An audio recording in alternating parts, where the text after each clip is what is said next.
worst possible thing you could say when you walk into a car dealership. I spent 5 years with Mercedes-Benz, 5 with General Motors, and the worst thing a person could say when they walk in is, if you could just get me to this payment, we got a deal. So your loan's probably still like 19, which means you got to pay to get out. You're upside down. It's called negative equity.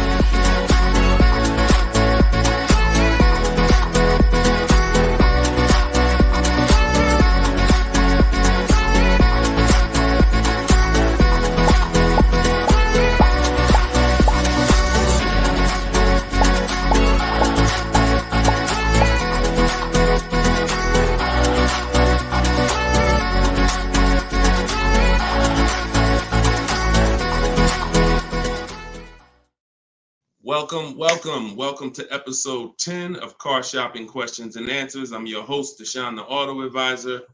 We do these live streams throughout the day to make sure that you can get insider secrets from someone who was in the car business for more than 14 years.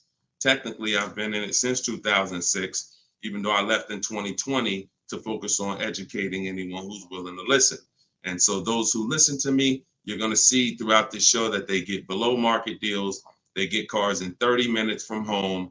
They're not going back and forth with negotiating. You don't need down payments. Everything that you may have thought you knew about car buying, quite honestly, a lot of that is going to be dispelled on this broadcast. But we're going to make sure that you know how to get to the money, where the hidden money is in your car deals, and quite honestly, how much you've been overpaying by not having this information. So come on in. I have my man Dolan moderating.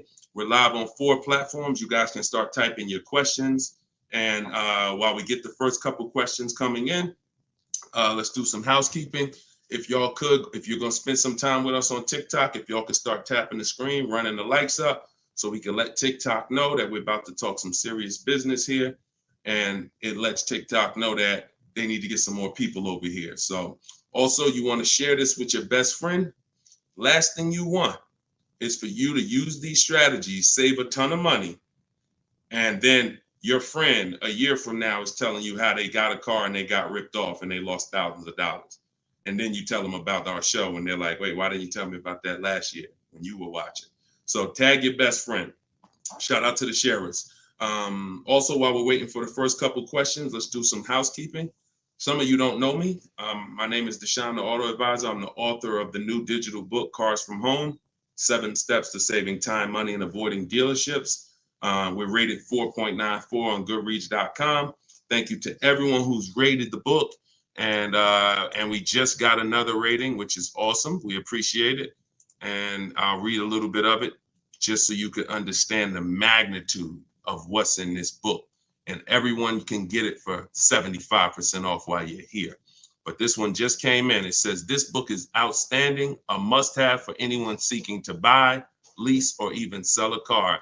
It's presented in a very professional, easy to follow, step-by-step manner that covers every situation from buying, leasing, paying cash, using credit, good credit, bad credit. Although I've purchased and leased several cars in my lifetime, I learned new tactics to obtain the best value for my money. Let's go. Appreciate that review, Barry. Thank you so much. So everybody, you could get yours in my TikTok bio or my Instagram bio. You won't leave the broadcast, but get there before the 30 minutes is up so you can get your 75% off. And you can get it in the YouTube or the Facebook comments. We pinned the comment for you so you can get it. And then we'll actually throw this banner up so that you can scan it with your mobile phone camera. If you happen to be watching us on TV, you can scan that QR code right there. All right. So once we get the first question, Dolan, you can shoot it in, brother. All right. And look, if this is your first time, stay by your keyboards. This is a dialogue. This is not something you're just watching. I'm going to ask you questions, and I want you to type your response quick as possible so we can keep the dialogue going. Okay. Let me make sure I can see the Instagram comment. Okay. So this one's from Instagram. I currently have about 12 to 15,000 in equity in a finance vehicle with 8 months of payments remaining. Realistically, I don't envision myself keeping the vehicle for another 3 years, so I like to lease. Dang. So you're talking brilliant. You're talking brilliant. See, everything you thought you learned, who's heard people say never lease? Let's get some, I'm in rare form tonight. I'm feeling very aggressive, but I'm gonna stay calm and cool. Who's heard you should never lease a car? Type me in the comments. I told y'all, stay by your keyboards so I could understand who I'm talking to. If you were taught never lease a car, type me. Okay, I see you, Maya. All right, I see you, Jet Beauty Jenny. Okay. I see you, Calvin. All right, Calvin on Facebook. I see you, Lady Gal. So every single one of you who were taught that, those people owe you money. Because if you're not keeping your car 8 years, it's impossible to get a great deal if you didn't lease. There's only one exception, and that's if you're buying very inexpensive cars. I call them smart cars, saving money at the right time. $7,000 cars, $5,000 cars, $10,000 cars, that's different. $3,000 cars. But if you are buying relatively new 3, 4, 5, 6-year-old used cars and brand new cars, and you're not keeping them 8 years, you've lost thousands already. So I want you to stop that tonight. So I'm gonna make a claim. I don't mind if somebody makes a very bold claim like the one I just made, but you got to be able to support it. Let me show you something. So Tope got a lease on a BMW $690 a month. It's a $54,000 car. Now somebody else might have that car just like that. You might be watching saying, Deshone, I got the same car. To purchase this car, and what you're going to notice about how I want you to learn, you're going to learn to look at deals with no money going into them. Okay? See, where the confusion comes in is when down payments start coming in. When you start evaluating deals with no money going into them, you can evenly measure them. It's apples to apples, even in different scenarios.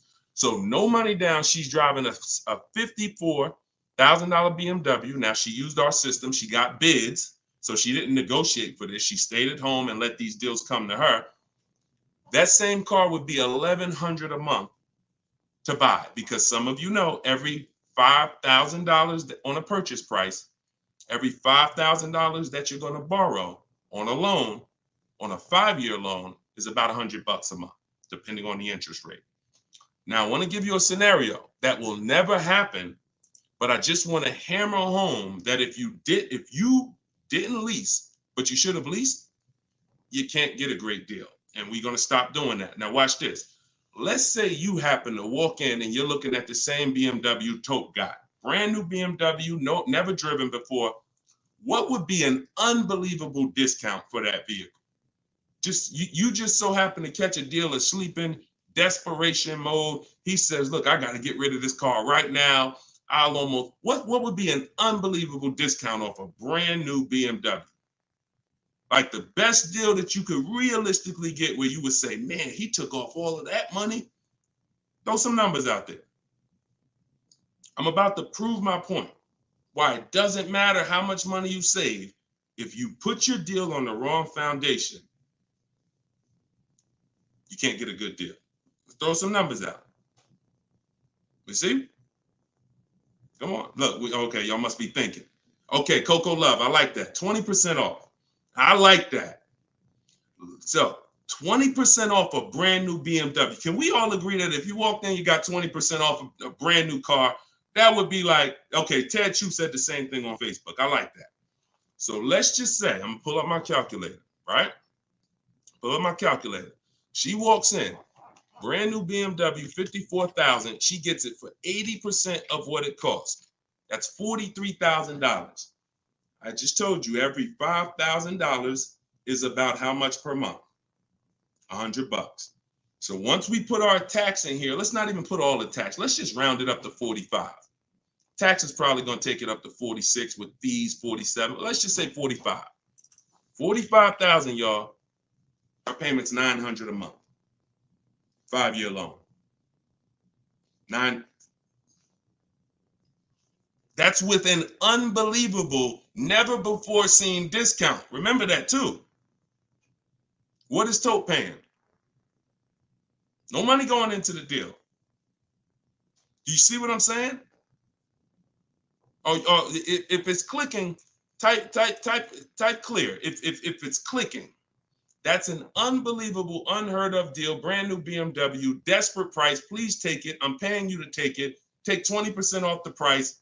Here you go. You leave thinking, man, I won. I'll never get a deal like that again. What's my payment on this thing? $900. Take a 6-year loan. It's probably $800. Toke paying $690. This is what I'm talking about. It does me or you no good for me to show you how we get bids, how we make dealers bid for our business, how we shop for new cars, how we shop for used cars, how we make banks and credit unions bid when you miss this. Lease, if I don't lease and I should have leased, no way to get a great deal. So that's why, and we could throw one more scenario in here, because some of you like Deshone, but I don't buy brand new cars. I know what you're thinking. Let's throw one more scenario. Let's say we get a great price on a used one. That same BMW, used one, great price on a used one. Let's say we knock 35, 40% off the price. 40%. Say we find a 40%. I don't want anyone to accuse me of saying, Deshone, these numbers are just a little too, you're skewing the numbers. We're going extra unrealistic in terms of trying to show, right? So we get a nice BMW, new, good mileage. We knock 40% off that price, $54,000. We pay 60% of what it's worth. That's $32,000 we're paying. With taxes, it puts us at $35,000. What's our payment? $35,000 on a loan. Every $5,000 is $100 a month. What's the payment? I got you, Jet Beauty. I'm doing this for you. She said, one more example. I gave you the brand new lease that Toke got. I gave you the brand new. It doesn't matter. You could go and be knock tons of money off on a new one. And here's the used one. $35,000. Every $5,000 is $100 a month. A payment $700 a month. So people are pulling up. Imagine 3 people pulling up side by side. Tope is in her new BMW 2024, paying $690 a month, no money down. Another buyer pulls up next door that never learned about leasing, but is not keeping their cars long term, because there is a place for buying. It's not about, everyone should be leasing. It's the 8-year rule. I'm talking about you short-term people. You're not keeping your cars 8 years, yet you believe the lies that you shouldn't be leasing. We're going to scrap that tonight. If you're willing to unlearn, tonight will be the last day you believe that bad information. So $690 a month, Toke pulls up. Someone pulls up next to Toke, got a phenomenal deal, think they won. Hey, we got the same car. Oh yeah, man, how much you get? You're not gonna believe this. The dealer gave me 20% off this thing. Oh, that's incredible. How much is your payment on that? Oh, I'm paying $900. Oh, really? Okay. Yeah, no money down though. No money down. Okay, what you paying? I'm paying $690. No money down. Oh, okay. Wow. Other person pull up in the used one. Oh, y'all got the new versions. That look good. That look real good. How much y'all paying? Oh, I'm paying $690 for the new one. Oh, I'm paying $9. Oh, I'm paying $7 for the used one. Do we understand how bad Tope is winning? So you keep believing that old information. It's cost you thousands of dollars. Cost your family thousands. I hate to be the bearer of bad news, but I'm also the bearer of good news. Because if I don't tell you, who's going to tell you? At least now you can actually make the changes and actually change your behavior and stop listening to people who rant about things but never talk numbers. Never talk numbers. They just rant and say, don't do this. Always do this. Never talk numbers though. So this is it. First step, I'm glad this is all based on this first comment we got from Instagram. Don't envision yourself keeping the car 8 years, even 3 more years, then you need to be switching to a lease tomorrow. No point in staying in it. No point in staying in it. All right. Go ahead. Shoot the next question up, Dolan. I think we went deep enough on that first one. Okay. This is the 7 p.m. live show. This is our first live show in the evening. If you see the banner on the actual show, that means we rebroadcast it, because we do rebroadcast these shows all day, so you can tell your friends, even if they can't catch us live, they can watch the show. But yeah, right now we're live, so keep typing your question. Look, Marika said, "Wow, I understand. Yeah, I understand. You're pulling back the veil." All right, this one's from Instagram. What's your opinion on the current car market with leasing? See, I can show you better than I can tell you. Those who don't know how to get great deals, there's no deals to them. We've been hearing this since the very, very beginning. When I started teaching people in 2021, we were hearing there's no deals out there. Felicia came in. She was our first person to use my stuff. She got a BMW X1, and she got it $1,950 off. That was in January 2022, middle of the pandemic, when there was blood in the street. Blood, everybody who came out the dealership, it was like you couldn't believe what you paid.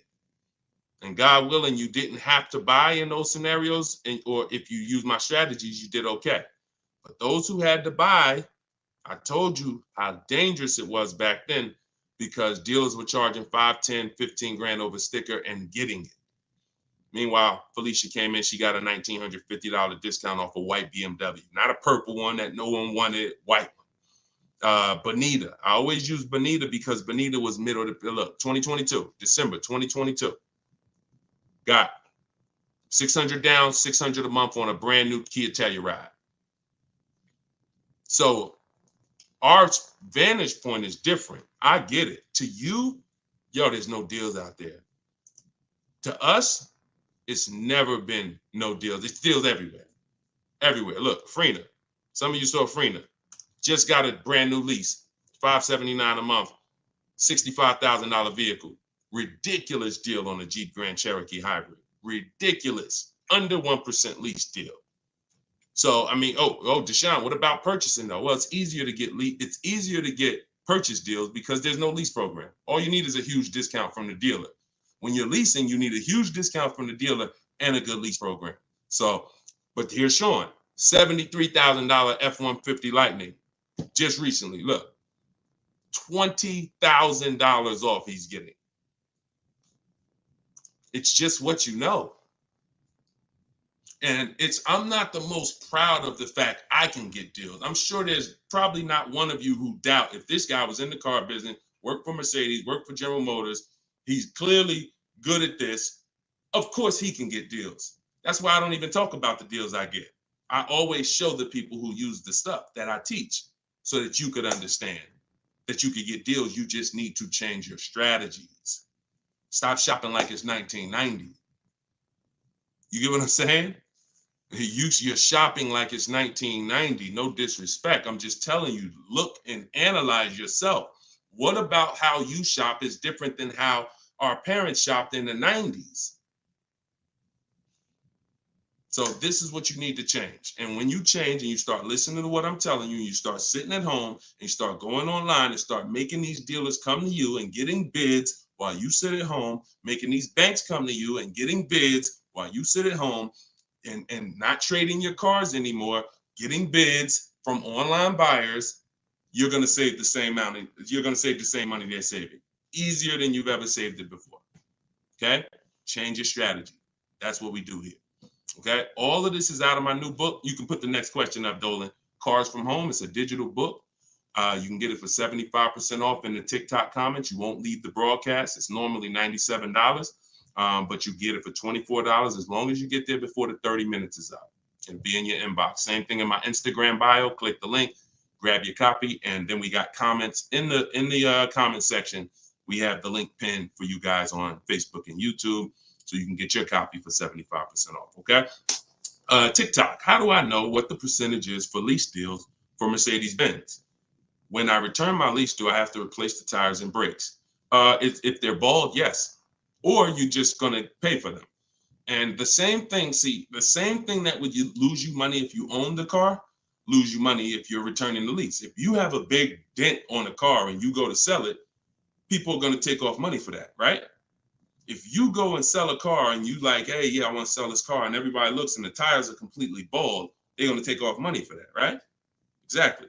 So you have to, now you don't have to run, now most leasing companies give you wear and tear.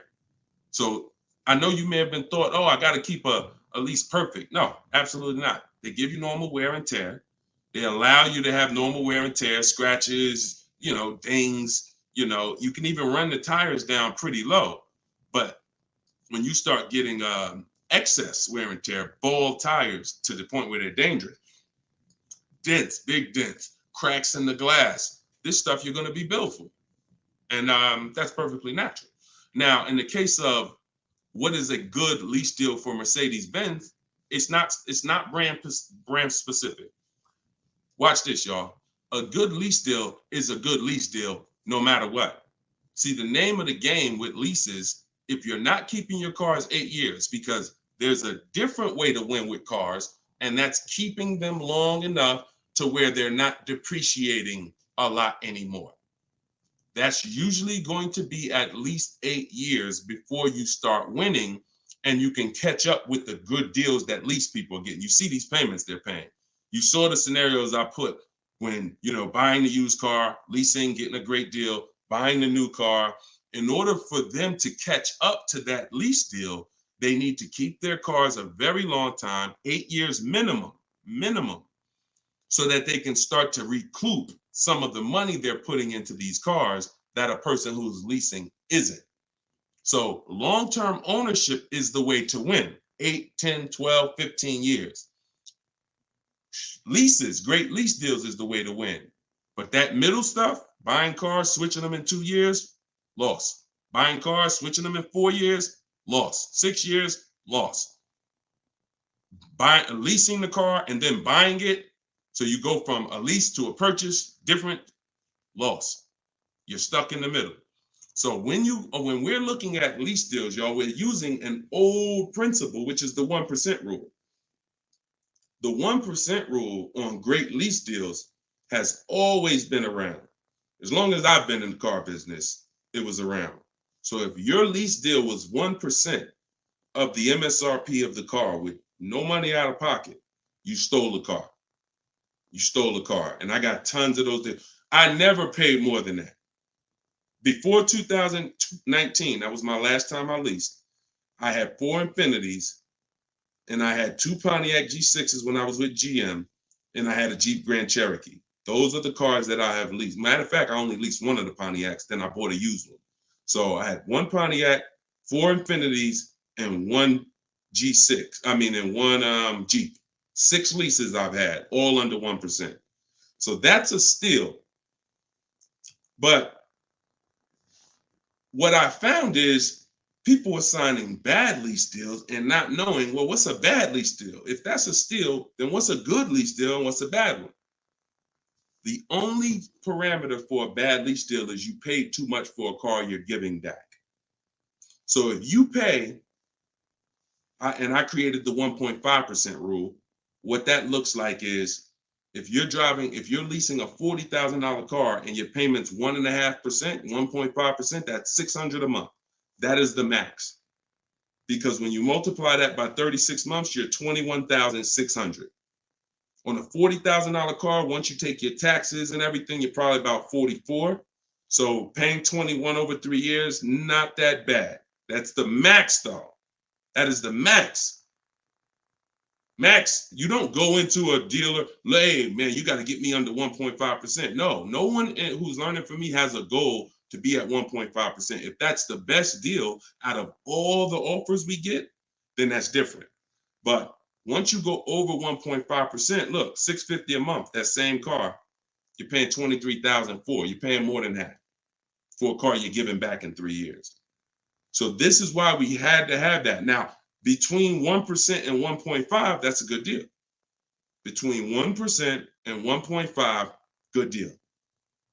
And what's going to dictate where you land on that spectrum is if you're getting bids, because you're not going to get the lowest price from a dealer without getting at least 5 offers. I told you, 80% of dealers are overpriced. Remember that. If you can grasp that, I want you to type the number 80, because you need to understand 80% of dealers in the country are overpriced. I see you. I see you, Steven. Okay, I see you, 223 apparel. All right, TikTok locked in. I see you. Okay, type. When you get that, then you're going to be much more aware that I cannot. I see you. I am Tashan F. Sir. You're going to be much more aware of why you cannot walk into a dealer thinking you're going to get your best deal.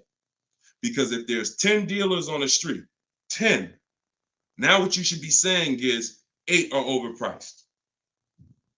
So I can't gamble and walk in and think, because you can't negotiate and win with an 80% deal. Because their prices are so high, even when you get money off, you still lose. So that's where, so it takes two things to get great lease deals. You have to get bids while you sit at home. You talk to all 10 of those dealers online. I have the best system for doing that. You could do it your way if you want, but you need to do it. In my book is my scripts and my websites I go right to the dealer's website. What we say, you just type in what you want. Everything is copy and paste. But you do this so that you can actually get the offers and find out of your 10 dealers, who are the 2 that are the best priced.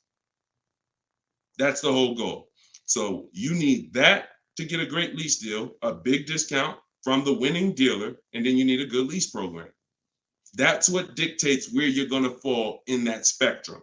You can't get below 1% without a ridiculous lease program. They really want to move the car, but 1.2%, 1.3%, these are happening all day long on cars that you all day long. All right, next question, Dolan. All right, Deshaun, I bought the book and followed your instructions for lease deals. I got a 1% deal quote. It's the best system. Buy the book. Best $24 you can spend, right? Precision Sound. See, I swear when I was putting the book together, I priced it at $97 because I said this book is going to save somebody so much money. It's not fair to have it priced like other books. I got tons of books here. I'll be honest with you. Not many of these books have actually saved me thousands of dollars. A couple of them have. A couple of them strategy, but they serve a different purpose in my life. This will be the book that you look at and say, that book right there saved me thousands and thousands of dollars. So that's the reason why it's $97. But you know what? I'm an author. I said, let's do a special thing. Everybody who jumps on the welcome offer, you could get it for the price of a regular book. There you go. But I'm glad. 1% lease deal. Congratulations. Great job. Enjoy it. Enjoy it. All right, next question, Dolan. Can you use your system out of state? Ted, great question. You're going to find that you're going to become very comfortable dealing with dealers out of state. Because, and I'm going to tell you the truth, a lot of dealers that are close to you, when they see your zip code, they've already determined and made up in their mind how much they're going to discount, or if they're even going to discount, based on where you live. If you're 20 minutes from them, why do I need to give you a discount when I know the average person shops 2 dealers before they buy? Now, I don't want you to be average. Let the average people get average deals and above market deals, but you're not going to get below market deals doing average things. I'm going to say that again. You're not going to get below market deals doing average things. Most dealers know, this is NADA research. This is the company that studies car buyers. People shop 2 dealers and then they buy. So if I'm sitting here watching you and I see your zip code, I'm not going to give you a great, especially if I'm an 80% dealer, forget it.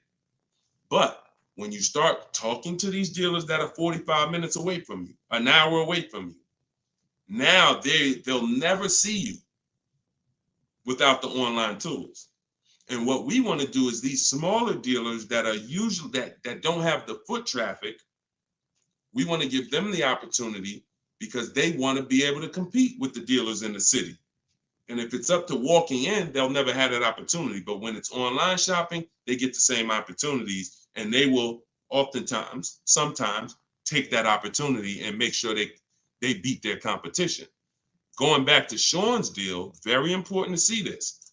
Sean posted in our groups. We have a private group. He said, I haven't seen the other. I said, I haven't seen the other offers. This is when he showed me he was saving 20 grand. And he said, you know, what do you think about this? I said, you're saving 20 grand. But I said, I don't know what the other offers are.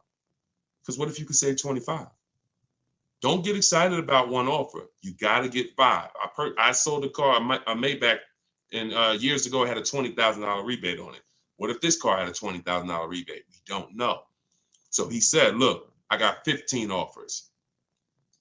See, the difference is when you're using an online system, you sit at home and you start learning how to go on these dealers' website, copy and paste what you want and get these offers. You're going to be like, dang, I could get 5 more offers just like that. So he got 15 offers. Now check this out. This is what's important about this question you just asked, Ted.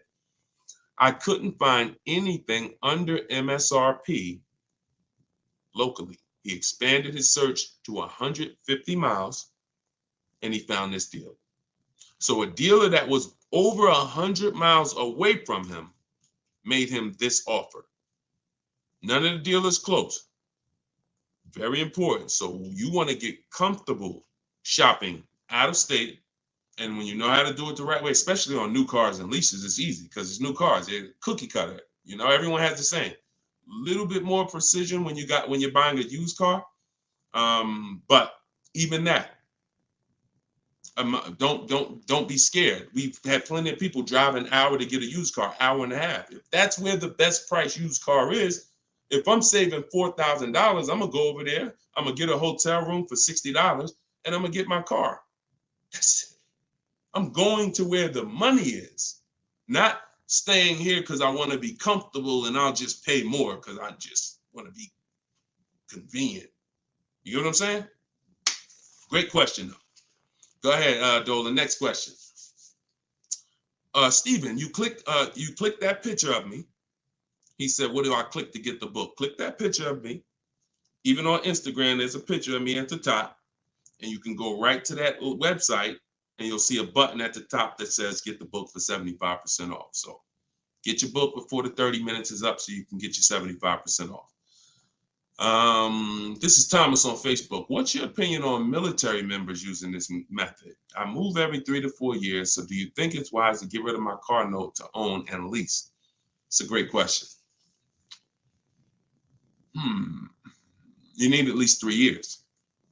If it's 3 years, that's fine. I don't want you trying to worry about breaking a lease contract 3 years in. 2 years in or a year and a half in. If I knew it was shorter than that, then I wouldn't be investing a lot of money in cars.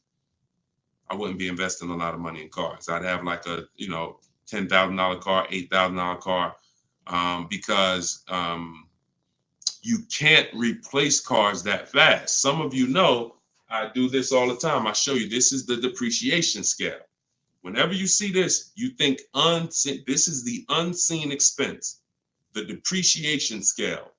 This is why when you buy a car for $30,000 today, what is it worth tomorrow? If you buy a car for $30,000 today, I want to teach you how to see the hidden money. I call this the hidden money, the unseen expense. You buy a car for $30,000 today, what's it worth tomorrow?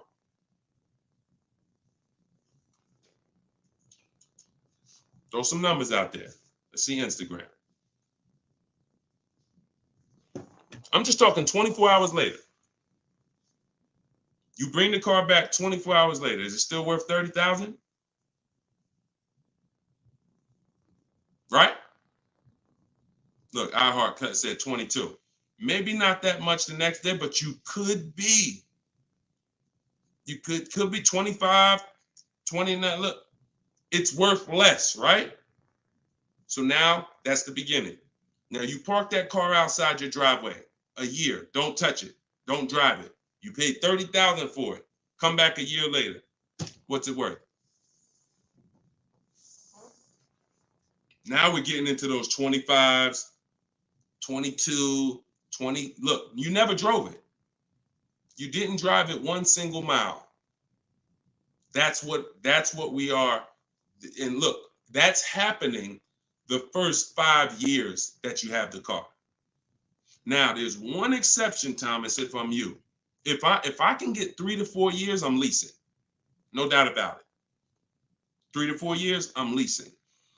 Now, your goal is to, if you got to make a move, you don't want to lose money and you don't want to have a bunch of negative equity. So what you can do, what I would suggest you do, if you don't have the 3 years, then I would buy a pre-owned car. I wouldn't even go with a $10,000 one. I just make sure I get a great price on a pre-owned car,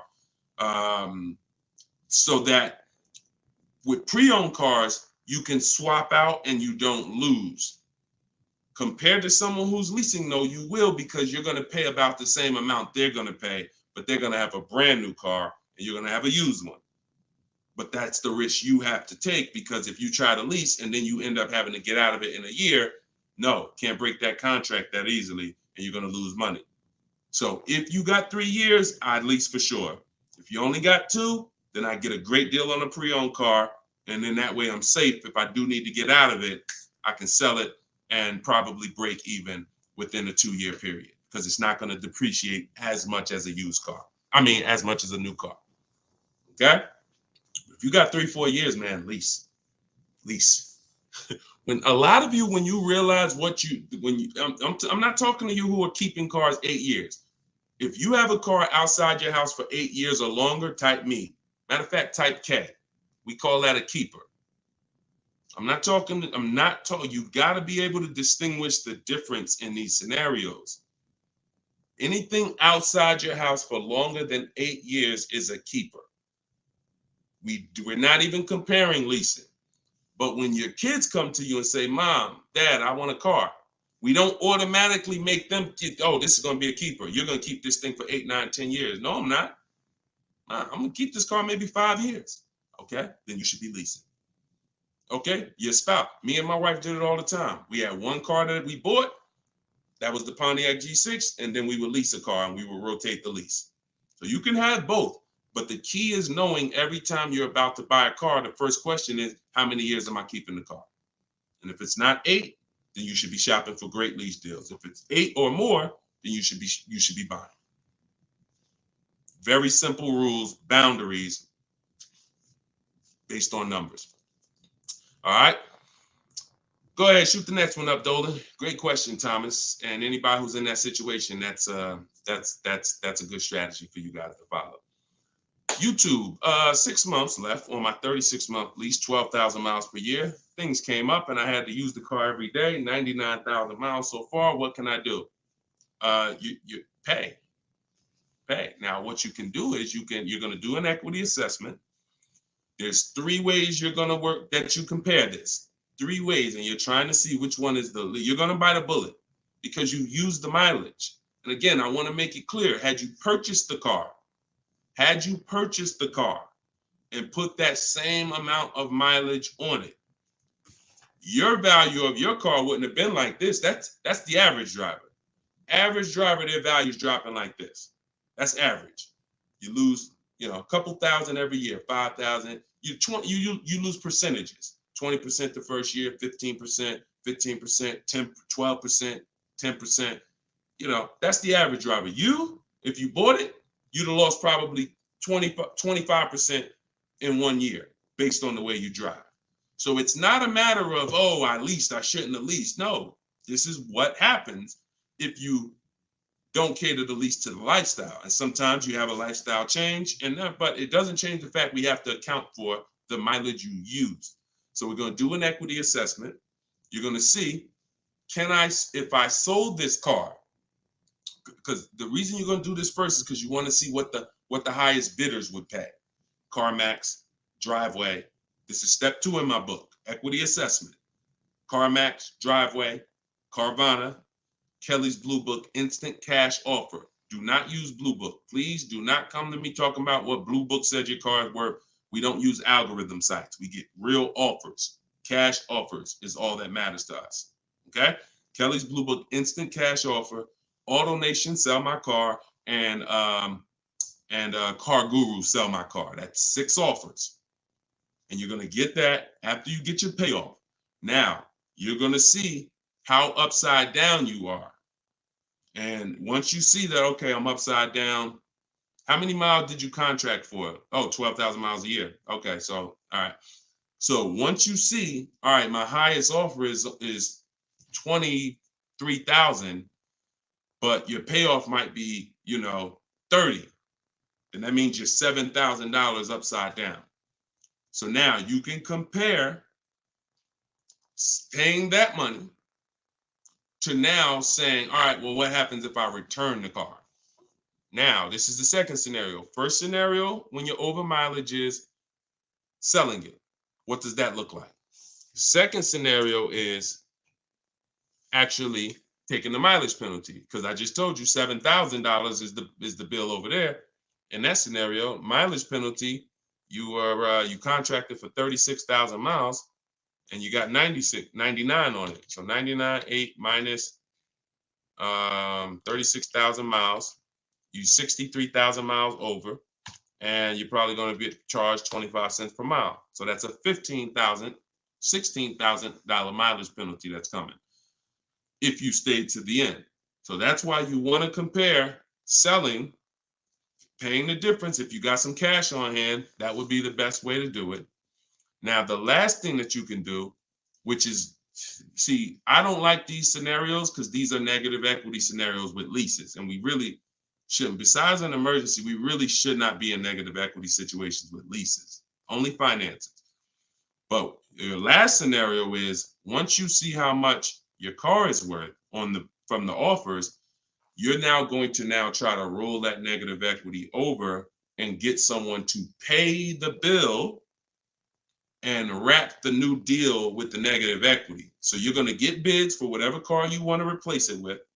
Whatever car, let's just say you're looking for a Jeep Grand Cherokee, you get bids, get your best offer, and then you're going to tell them, hey, I got this old car here with this type of penalty. I need to wrap it into this deal that's 7,000 or 8,000. That's why you got to know what the market value is. Before you do this, you have to know what the market value is based on offers, so that you know, all right, I got to slap another $7,000 on top of whatever my best deal is, so that I don't get the bill. So if you can pay the bill, pay the bill. If you can't pay the bill, then you need to roll it into the next deal. But the last thing you want to do is drop that car off without doing what I'm telling you, because once that car is grounded, the bill is generated.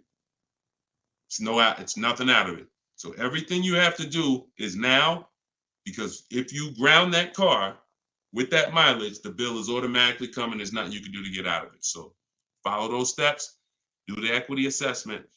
And when you're on those websites I just told you about, if you have a lease, that's going to ask you, are you leasing, financing, or own? Put own. I'm just telling you. And I'm telling you, if you have my book, I explain why you must do that, but I don't have the time to go into detail of why you must do that right now. Okay, just when you're on those websites, put own. And if you have my book, then I'll be walking you through this step by step. But you're more, if this ever happens again, you guys look at this early. You look at this when you're a little bit over miles, not this much over miles. And listen, I know you may have not known, maybe I understand, but for future reference, we want to choose our mileage carefully.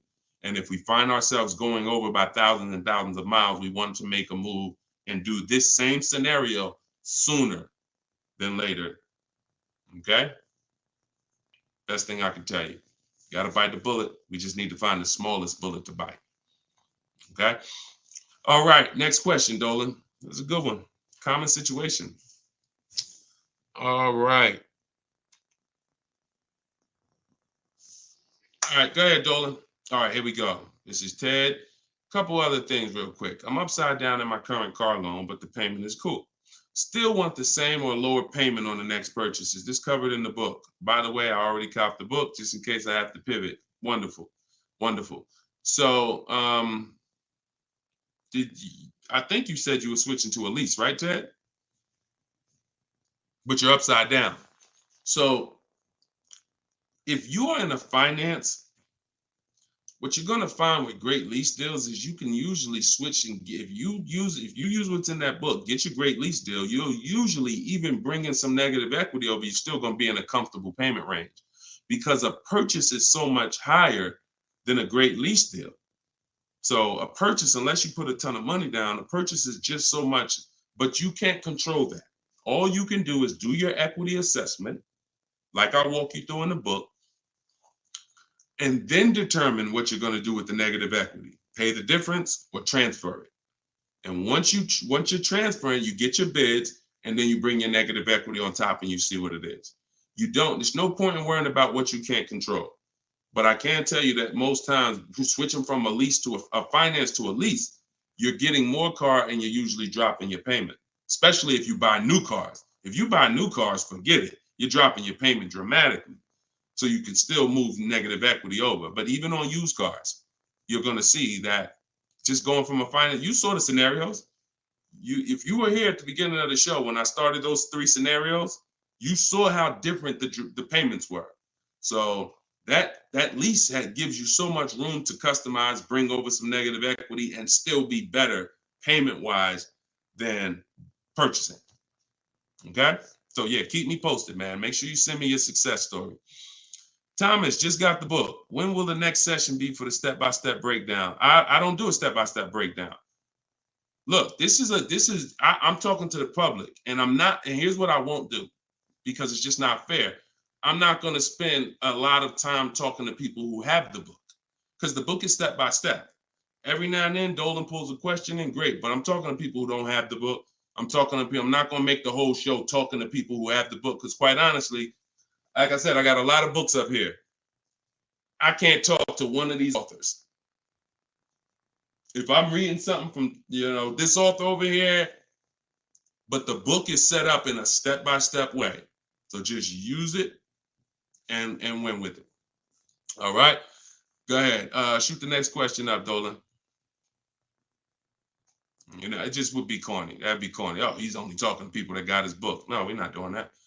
DJ Flair, YouTube. I haven't gotten APR under 1.4 on a lease. Should I settle? How many offers do you have?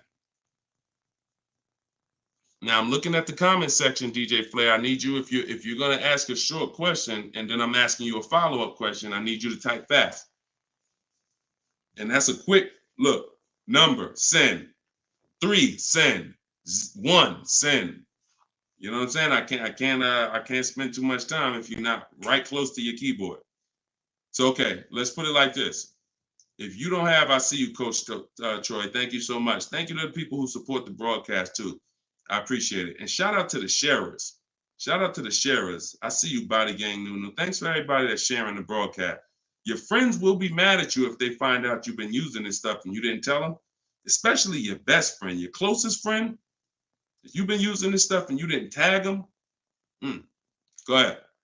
Go ahead, type your question, Coach Troy. We'll get to you. All right, I don't think with DJ Flair's tap back in. So here's the thing. The only time we're settling on any lease is when we have at least 5 offers.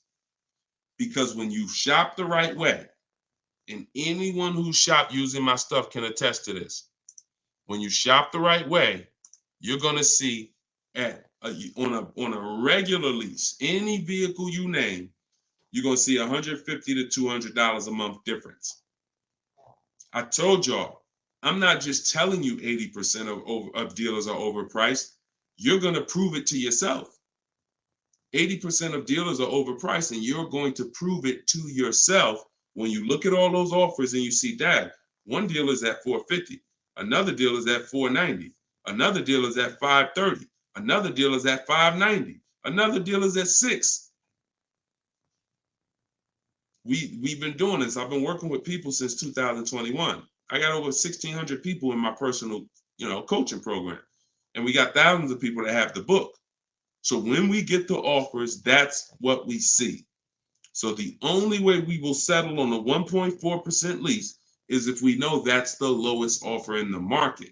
And the only way we know it's the lowest offer in the market is I'm looking at the other lease deals. Oh, that one's 1.5.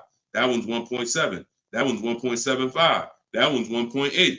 Now I know 1.4 is the deal. Let me get this up out of here. This is a great deal on this particular car. That's the only way. Okay. Next question, Dolan. Great question. I'm on the fence about joining maps for my truck purchase. Can you elaborate on how it's different than following the book? I don't even talk about maps on here. Maps is Maps is my book and video with me coaching and Zoom calls and a private Facebook group. Totally different. And again, that's another reason why I can't get too big into giving questions and answers. Look, the book is there. It's $24. It's step by step. People have used it, gotten to success. That's why we're rated 5 stars, 4.94.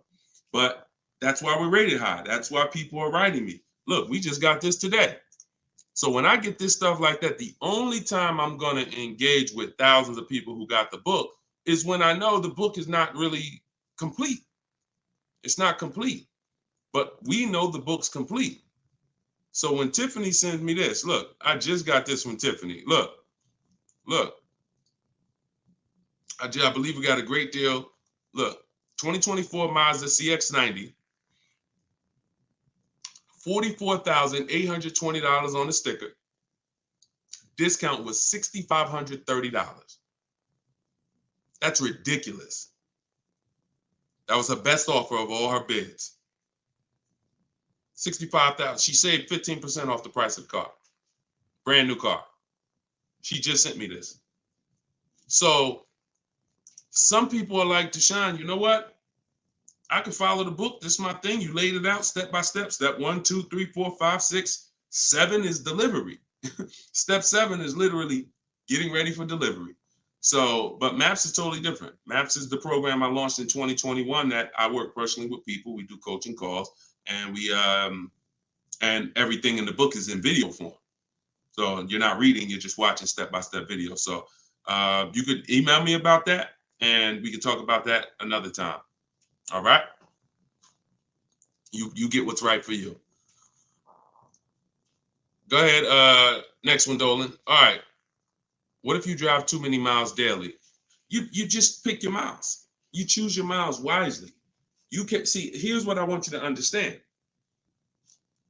Now, if you were on the show a little earlier, we talked about how you're going to pay whether you, and bring in, Dolan, can you bring in Coach Troy's question on TikTok?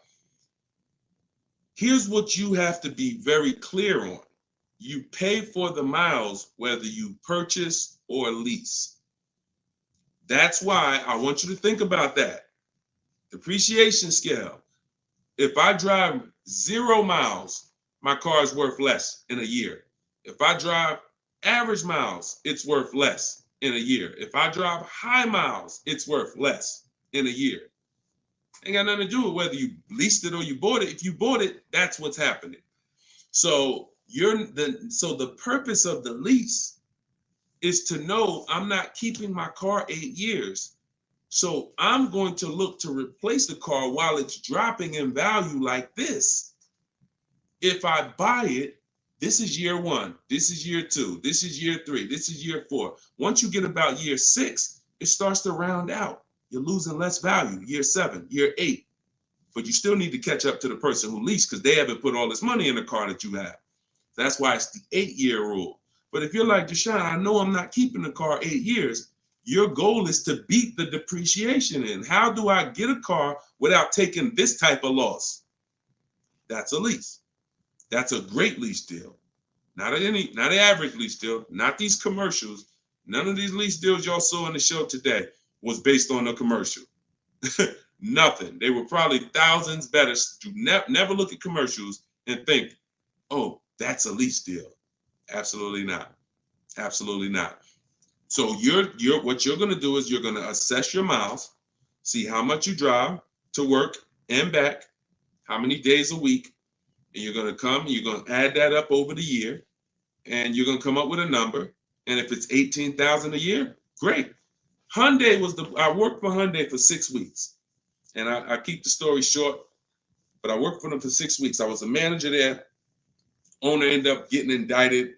Straight up highway dealer. Like I would never, it's the only dealer where I said, whoa, this ain't for me.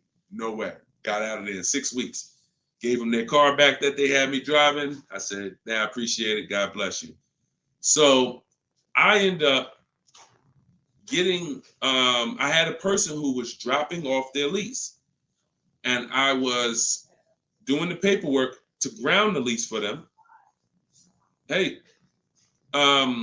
I was doing the work to ground the paperwork, and to ground the lease, and I saw that he had like 70,000 miles on the car. And I said, "You lease this?" He said, "Yeah, man, I always lease." I said, "Wait, you in sales?" No, he told me. He said, "Yeah, I'm in sales. I drive over 20,000 miles a year. I used to buy my cars, and I just be, all this negative equity. I had to put big down payments. I just, once somebody showed me about leasing, I never stop. I pay my payment, I bring it back after 3 years, get a new one every 3 years." I said, "Wow, that's crazy." Then I looked at his payment, and I saw his payment was only like $150 a month more than a normal payment. It wasn't $500 more a month. It was $150, $175 more to get the additional mileage that he needed. I said, "Man, I'm telling everybody about this," because I had high mileage drivers coming in with same amount of mileage on that he had, 70, 80,000 miles, except they bought it. And now I'm like, "Hey, you got like 12,000 negative equity because your car, you got so many miles on it." And they're like, "Yeah, I know." So before I learned that about high mileage leases, that's what I used to do. I didn't understand it, but now forget it. And that was back in that was 2016. So everything I've learned, I bring it to the public, and I've learned from seeing bad scenarios. So no matter how many miles you drive, as long as you're not doing like Uber or Turo or something where you're renting the car, you're just putting like as many miles as you can on it a year, and you don't really know how much you're going to put on. As long as that's not the case, it's predictable, then for sure. I have 2 strategies in my book for high mileage drivers that don't keep cars 8 years. 2 strategies: high mileage lease, and then something I call 2 cars, 1 payment. High mileage lease, 2 cars, 1 payment, where you split the mileage. You have 1 car you buy, and then you pay that car off, and then you have 1 nice car that you lease, 12,000 miles, and you just split the miles. Either way, stop buying. And now, one more thing, and put the next question up, Dolan. Now, if you're a high mileage driver and you are an 8-year person, great, no reason to lease. There's plenty of cars out there. You buy a car that you can drive 25, 30,000 miles a year. That'll last you 8 years. No reason to lease. See, if you are keeping your cars 8+ years, forget about leasing. If the person who you want to shop for is 8+ years, no reason to lease. I'm only talking to you who are like 6 years, 5 years. Deshone, I'm not keeping it 8 years. You are the ones losing thousands of dollars by not leasing. All right, I see you. All right, so this is Coach Troy from TikTok. And we're live, y'all. Just in case you know, we're live for a couple more minutes. This is our 7 p.m. live. We whenever you don't see the banner on top, you know it's live. Whenever you see, because we rebroadcast these shows because a lot of people can't make them, so you can catch them on pretty much any of our platforms. You can watch the replay, watch the rebroadcast. But we are absolutely live right now. So for a couple more minutes, you can type your questions. This is Coach Troy from TikTok. I have a lease now. My lease is up in June. My credit fell to 573. Can I go for a finance? What I do is I'd get a smart car right now, saving money at the right time. Now, if you have a strong car payment history, that weighs on your profile. Mercedes, tell y'all a story about Mercedes. Mercedes, if you paid Mercedes, your whole world could be crashing down. They'll approve you again. So I would have people come in and say, Deshone, or they'll call me and say, Deshone, my credit's not where it was when I got the Mercedes a couple years ago. What do you think? I said, well, how was the payments on the Mercedes? I never missed one. You're good. Maxed out credit cards don't matter. They look at that. So if you paid the car payment, I go for a lease. If you missed a couple car payments, but if you missed a couple car payments, I'd go for maybe a less expensive lease. Possibly 573 is tough. You need a lot of stuff to weigh, because I have something I teach. It's about profile, not just about score. So profile is how long you've been on your job, the money you make. Probably the 2 biggest indicators are payment history and credit score. But outside of that, that's not all it's based off of. So you got to kind of look and say, all right, if my credit score is low, do I have anything else on my profile that makes the profile look attractive? That could be, you know, that's usually either a car payment that you paid on time, or um, you only missed a few payments and they dropped your score low. If you got like 60, 90-day late, then I would tell you, okay, let's get an inexpensive car, $10,000 car, get something small. I call this a smart car. In my book, I refer to this as a smart car, saving money at the right time. Now, this is a setup car because you're in a rebuild. So your goal is to get the smallest car possible because you pay for size. You don't want to go out and get a huge SUV because you're going to pay for size.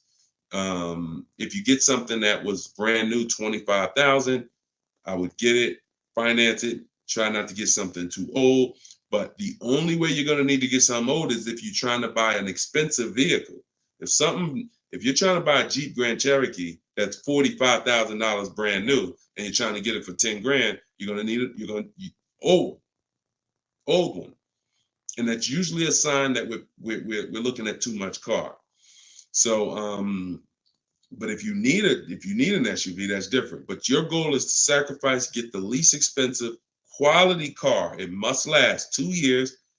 Hit the payment history on point. Don't miss a payment, and then you would switch to a lease. So I don't know enough about your scenario, but I kind of gave you a little bit. And in my book is the details of this, the smart car strategy, and shopping for a lease, and looking at your credit profile. So based on where you're at, you make your move. But either way, it's fine. It's not the end of the world. Tons of people are going to be rebuilding now. Just make sure you're doing it right so that you don't set yourself back with your next car. You want to set yourself up. And a lot of people, when they're in a tough situation, they make another decision that actually sets them back. Okay? Go ahead. Next question, Dolan. Okay, I see. High pride BMW lease. Thanks, Coach Cho. Forget about the gifts. Just get the book. I appreciate you sending the gifts, but I'd rather you have the book because I want you to win. Okay, take all that money you just gave on the show, and I appreciate it, and get your book so you can make sure that you win for the rest of your life with cars. But thank you. Go ahead. This one's YouTube. Where's Instagram at? Instagram, y'all quiet this evening. Y'all started out the show with a lot of questions, and now y'all quiet. Let's go, Instagram. Type your question. And the thing about Instagram is, if you hit that little paper airplane next to the comment box, you can share this with like 30 of your friends. And I guarantee you, every single one of them will thank you. Every single one of them. We don't dance. We don't tell jokes over here. All we do is talk big money. Guarantee they'll thank you. So, all right. This one, Diana from YouTube. Am I liable for a vehicle that I didn't take possession of? If the paperwork has been sealed, signed, the bank has been notified, if there's a bank involved, you can be, just because you didn't pick it up, but you would have had to sign all paperwork and basically have them turn that paperwork in, which would start the motor vehicle processing, where they're going to register the car in your name. Once this process has moved forward, whether you took the car or not, that vehicle is linked to you. In which case, yes, you are liable. But it depends. I hate buyer's remorse.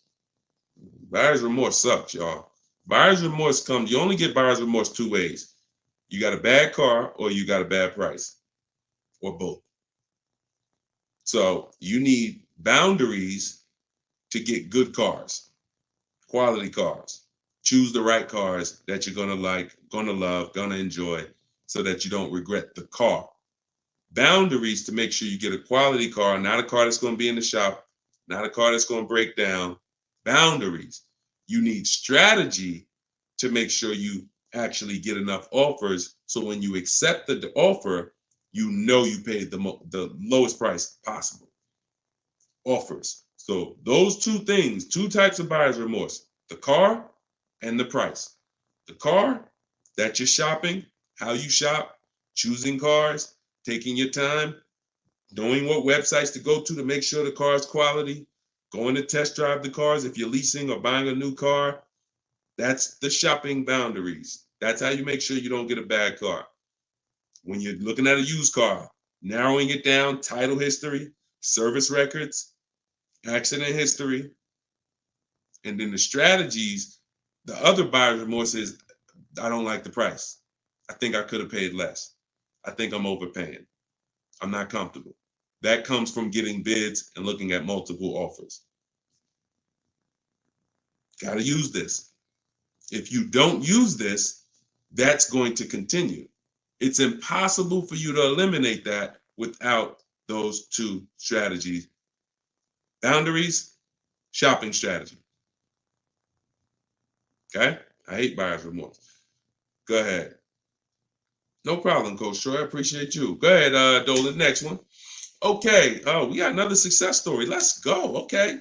Thank you, Gina. YouTube success story. Just ordered a 2024 BMW X3 M40 for almost $4K off MSRP plus $3K military discount.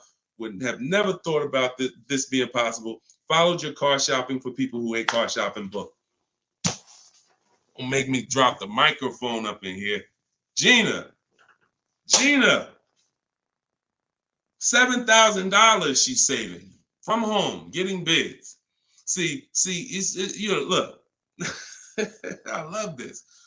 I love this. This is empowerment right here. Forget all that other stuff.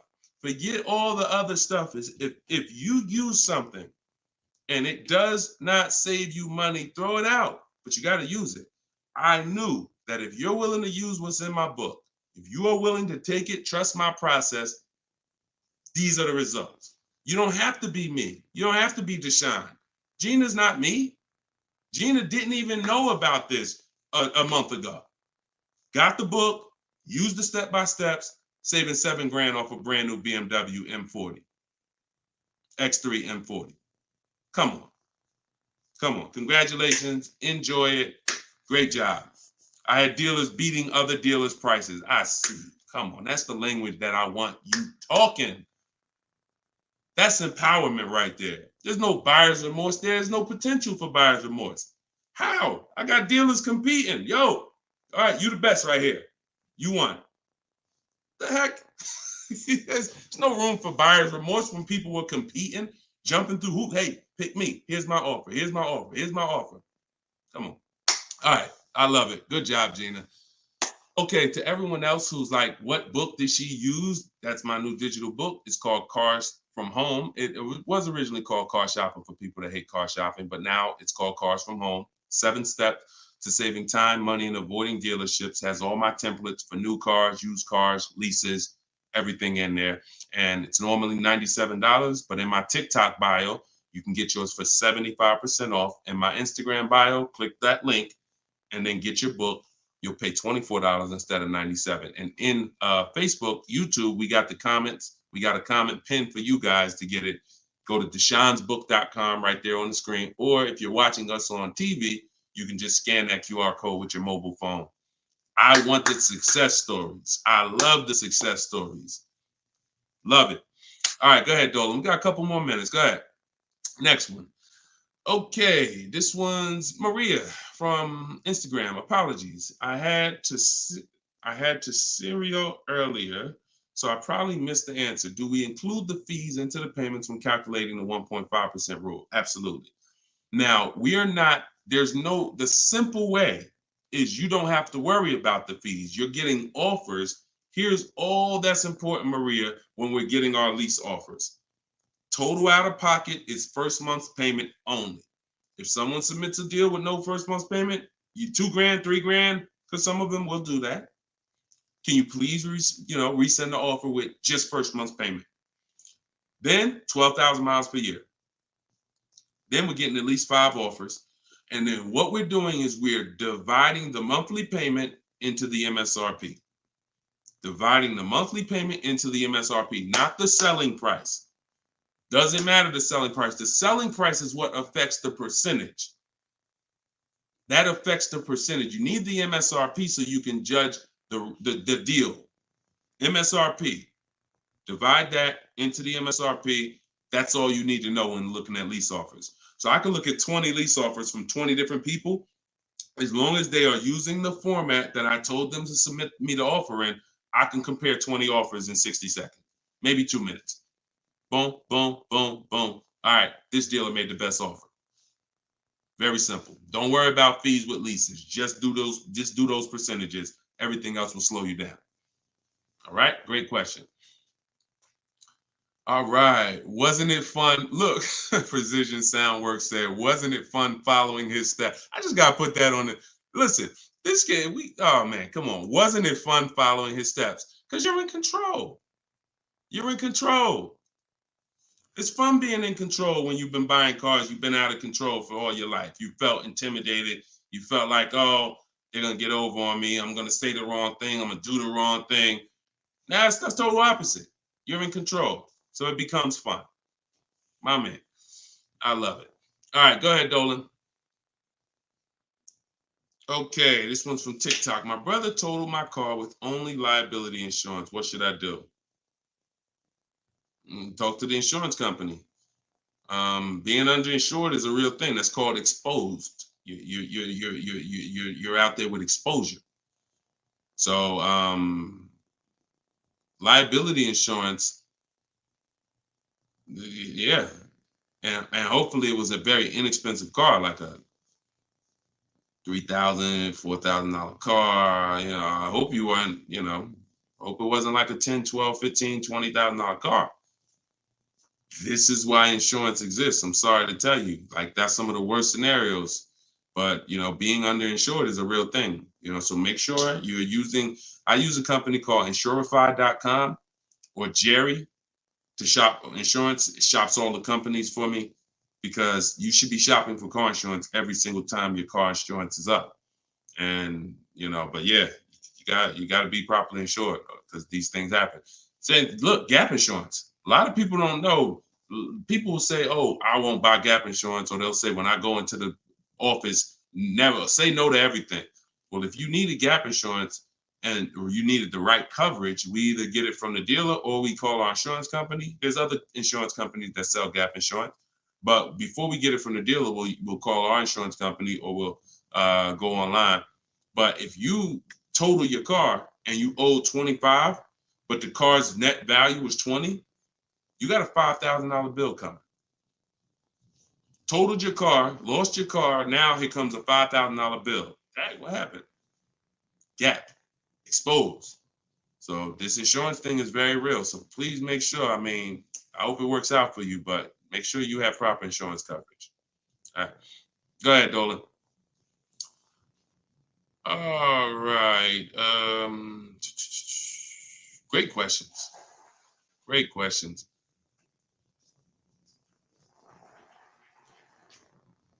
All right. This one's Thomas. I have come to an end of my lease. A new lease is too much for me. The buyout is about 25K. Give me some options. Unless you got 5 offers, that doesn't mean anything. See, the problem is you didn't get 5 offers. So you probably got a lease quote from an 80% dealer who you've been buying cars from, leasing cars from. You come in, hey, what's a new one going to cost me? They're trying to keep you high based on three years ago. Everybody was overpaying and they're trying to keep you high. They're trying to keep their profit. And you look and saying, wow, the new one's 700. Nah, I can't do that. I guess I'm going to do something different. Meanwhile, when you start getting bids, you'll see that maybe the best deal on that is 500. See, all of these deals that I'm showing you guys, you got to understand something. These are not deals that people are getting by walking into dealers. Look, this is Charles. He got a Hyundai Palisade, top 10 most popular SUVs in the country. $48,000 vehicle, $597 a month. $597 a month. Listen, and just so y'all know, we live right now. This is not a replay. So we are straight live. I want you to know when we're live and when you're watching a rebroadcast. Okay? Like, understand, this doesn't happen walking into a dealership. So when I usually hear questions like this, oh, I'm gonna buy the lease out, or hey, there's no deal, you know, the new lease payments are too high. No one who's getting multiple offers are saying that, because what you would be doing is you would be flipping to another vehicle. Before I go from leasing, which is a value play. Leasing is driving brand new cars for pennies on the dollar. To go from that to buying a used car is an entirely different thing. Buying your lease is buying a used car. So when you do that, Alexis, just go to deshonsbook.com. Just type it into your browser. So when you do that, you're switching totally different strategies. But what I would do if there's a bad lease program, if let's say I've been leasing Mercedes-Benz for years and I go to get another one and I do all my offers and I see, oh, this is a bad lease program. It's over 1.5, 1.6, 1.7. No thanks. I'm going to go to my plan B car. I'm going to look at it, a plan B car, because every single vehicle has a different lease program. And sometimes you'll look at one vehicle and you'll think, oh, this is all leases. No, that's one vehicle. That's not even all leases in this dealership. This vehicle has a different lease program than this one. This trim level has a different lease program than that trim level. They're all different. So when we get locked in on one overpriced lease, especially if we didn't get 5 quotes like I teach, so no, that is the strategy. So you just say, give me some options, please. Here's your options. Get 5 offers. If they're all over 1.5%, next vehicle, pick another vehicle. Get 5 offers. If those are over 1.5%, pick another vehicle. Eventually, you're going to find a vehicle that has a great lease deal, and you're going to say, okay, this is it. They're all different. If you're using my book, you can do this in 60 minutes. Your first time using this, it'll probably take you 90 minutes to do the process. Second time, you should be around 60. I want you guys, by the time you use this 2-3 times, you'll be getting car. I can get any car I want, get the best offer, look at the whole market in 60 minutes, 45 minutes, 60 minutes. So that's not going to be your first time. 90 minutes probably the first time. But this is 90 minutes. By the time, that's not one trip to the grocery store. It's not even one trip to the grocery store. All right, y'all. We've been on for an hour and 18 minutes. We like to keep these lives around an hour and 15. We're gonna wrap. We'll be back. Listen, this is what we do. Shout out to the surprise success stories. Thank y'all to everybody who spent some time with us. Everything that I taught tonight, everything I taught today is out of my new book. It's called Cars from Home, 7 Steps to Saving Time, Money, and Avoiding Dealerships. It's the science of shopping from home online the right way. There's tons of people who try to shop online. There are car sales people who have mastered the science of not giving quotes online, making it hard to buy online. So the same way when people were walking into the dealer, car salesmen got trained on how to handle you. The same way they saw millions of people go to the internet, they created internet sales departments to get trained on what? How to handle you. So you need a strategy to make sure that you're doing this the right way, getting bids. You don't have to be a great negotiator when you're great at getting bids. And that's what the book is about. So you can get your copy for 75% off. It's $24 in my TikTok bio or my Instagram bio or the link in the comments on YouTube or Facebook. And if you're watching us on TV, just scan that QR code with your phone. But we'll be back sometime tomorrow, depending on when you're watching. And this is what we do. Let's keep saving this money. All right. God bless. And thank you to everybody that got the book. Email me your success stories. I want to see more success stories. All right. God bless you.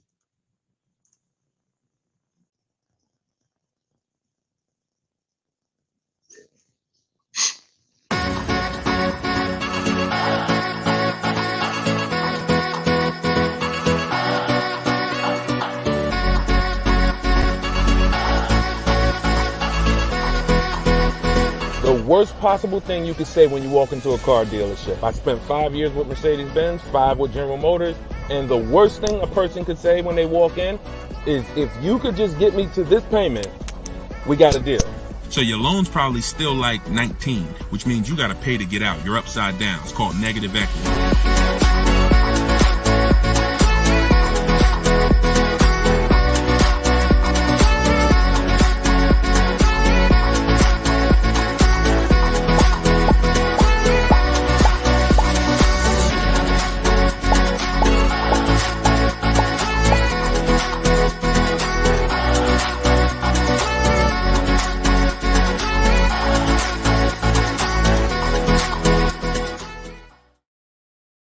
Welcome everybody to episode 11 of Car Shopping Questions and Answers. I'm your host, Deshone the Auto Advisor. I'm just sharing the broadcast onto Facebook. We're live on all 4 platforms: TikTok, Instagram, YouTube, and Facebook. We do these shows throughout the day, and we do lives. If you see the banner above me, that means you're watching a replay. If you don't see the banner, that means we're live. You guys can start sending your questions in, and we will get down to the order of business, which is making sure that you have the inside strategies, the best strategies to car shopping online so that you can get below market deals. Good to see you, Miss Brooklyn. I see you on TikTok. Let me pull up Instagram. I like to see my Instagram comments. I got my man Dolan in the back moderating, and so he'll be pulling your questions in as you type them. If this is your first time on a live with me, can you type the number 1? First time ever on a live with us, can you type the number 1? And everybody who's been here, if you've been here before, can you type the word welcome so we can give a welcome to the first timers in here, to the people who've been here before. We got a lot of first time people. Good to see you. All right. And type a welcome to everybody who's been here before. Now, I always say you should share this with at least your best friend, because they will get upset with you if you start using these strategies, when you start using them and getting below market deals and they're out there fending on their own and overpaying. All right. So share this with your best friend.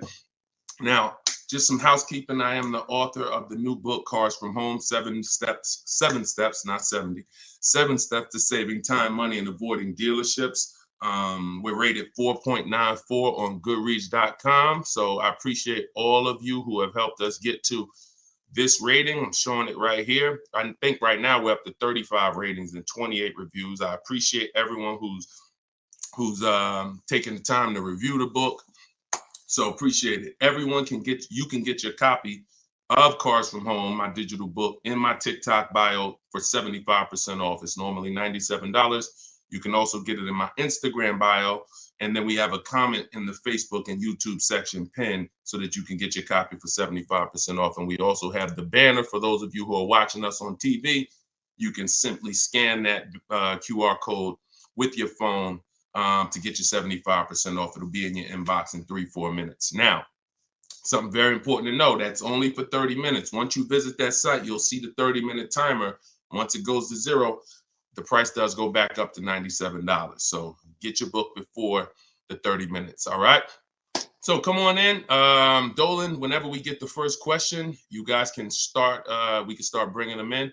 And what I always say is type your questions fast, stay by your keyboards, because we like to dialogue with you while you're on the show with us. Okay, Carm from TikTok said, would there be any benefit for me in turning my lease in early if I'm going to finance my next car? No, because a lease is a contract.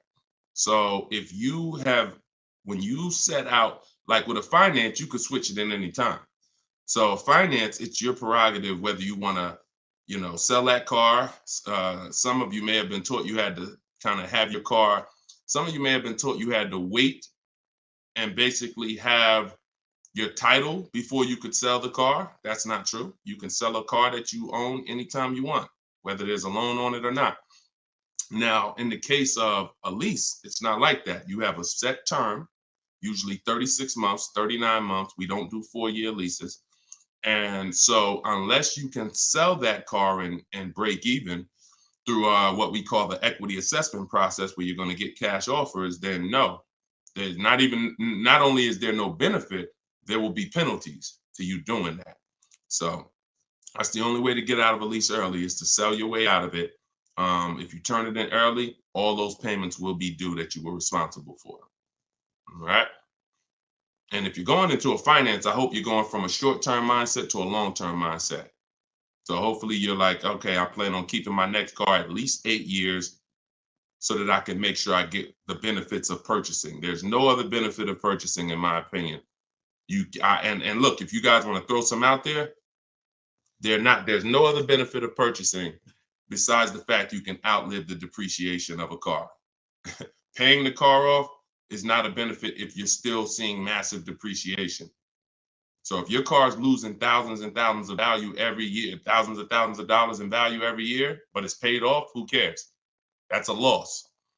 But with a purchase, you can hold on to the car long term, and then you'll outlive the depreciation to the point where the car is not losing value every year. It might lose a couple hundred. That's it, but not normal depreciation.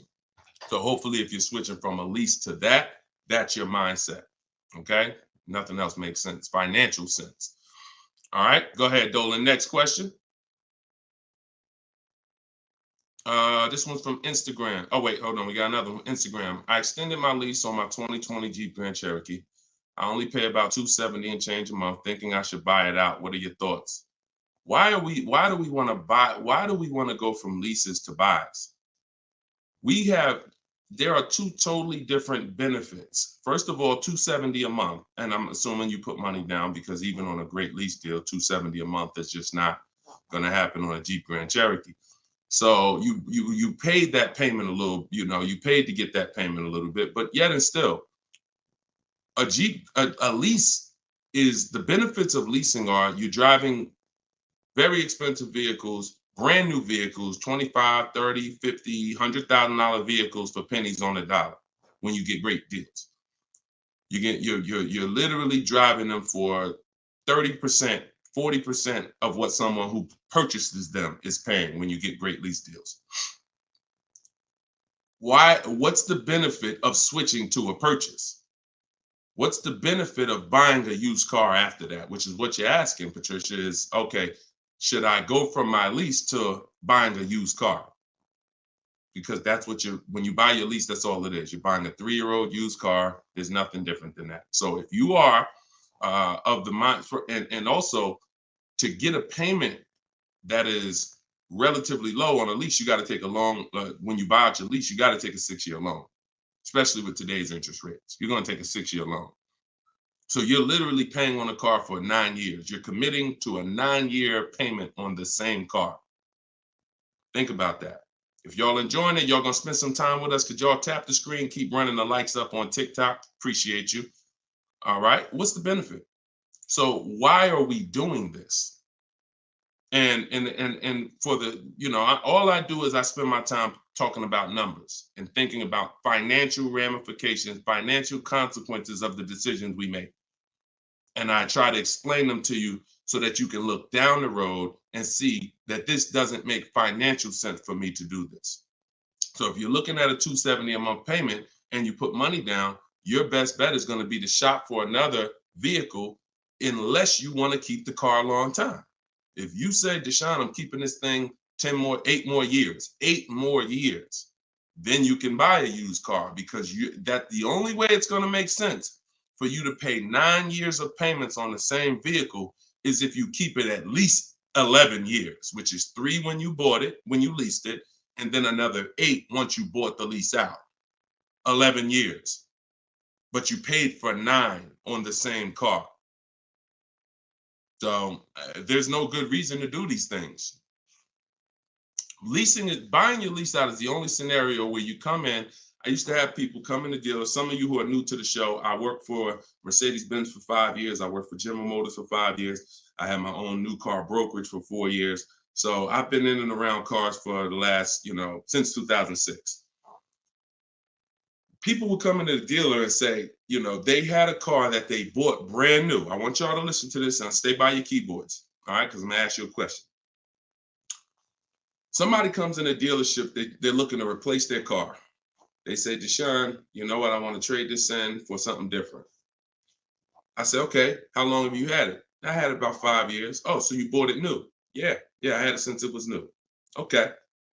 Now, somebody's had a car 5 years. If your friend came up to you and said, yeah, I'm about to replace this one, and they told you they had it since it was new, wouldn't you think that it was either paid off or almost paid off? Yes or no? Yes or no? See, if I tell you a story that you'll never forget, you'll eliminate the bad buying your leases. It won't come to you anymore, because you'll think about this story.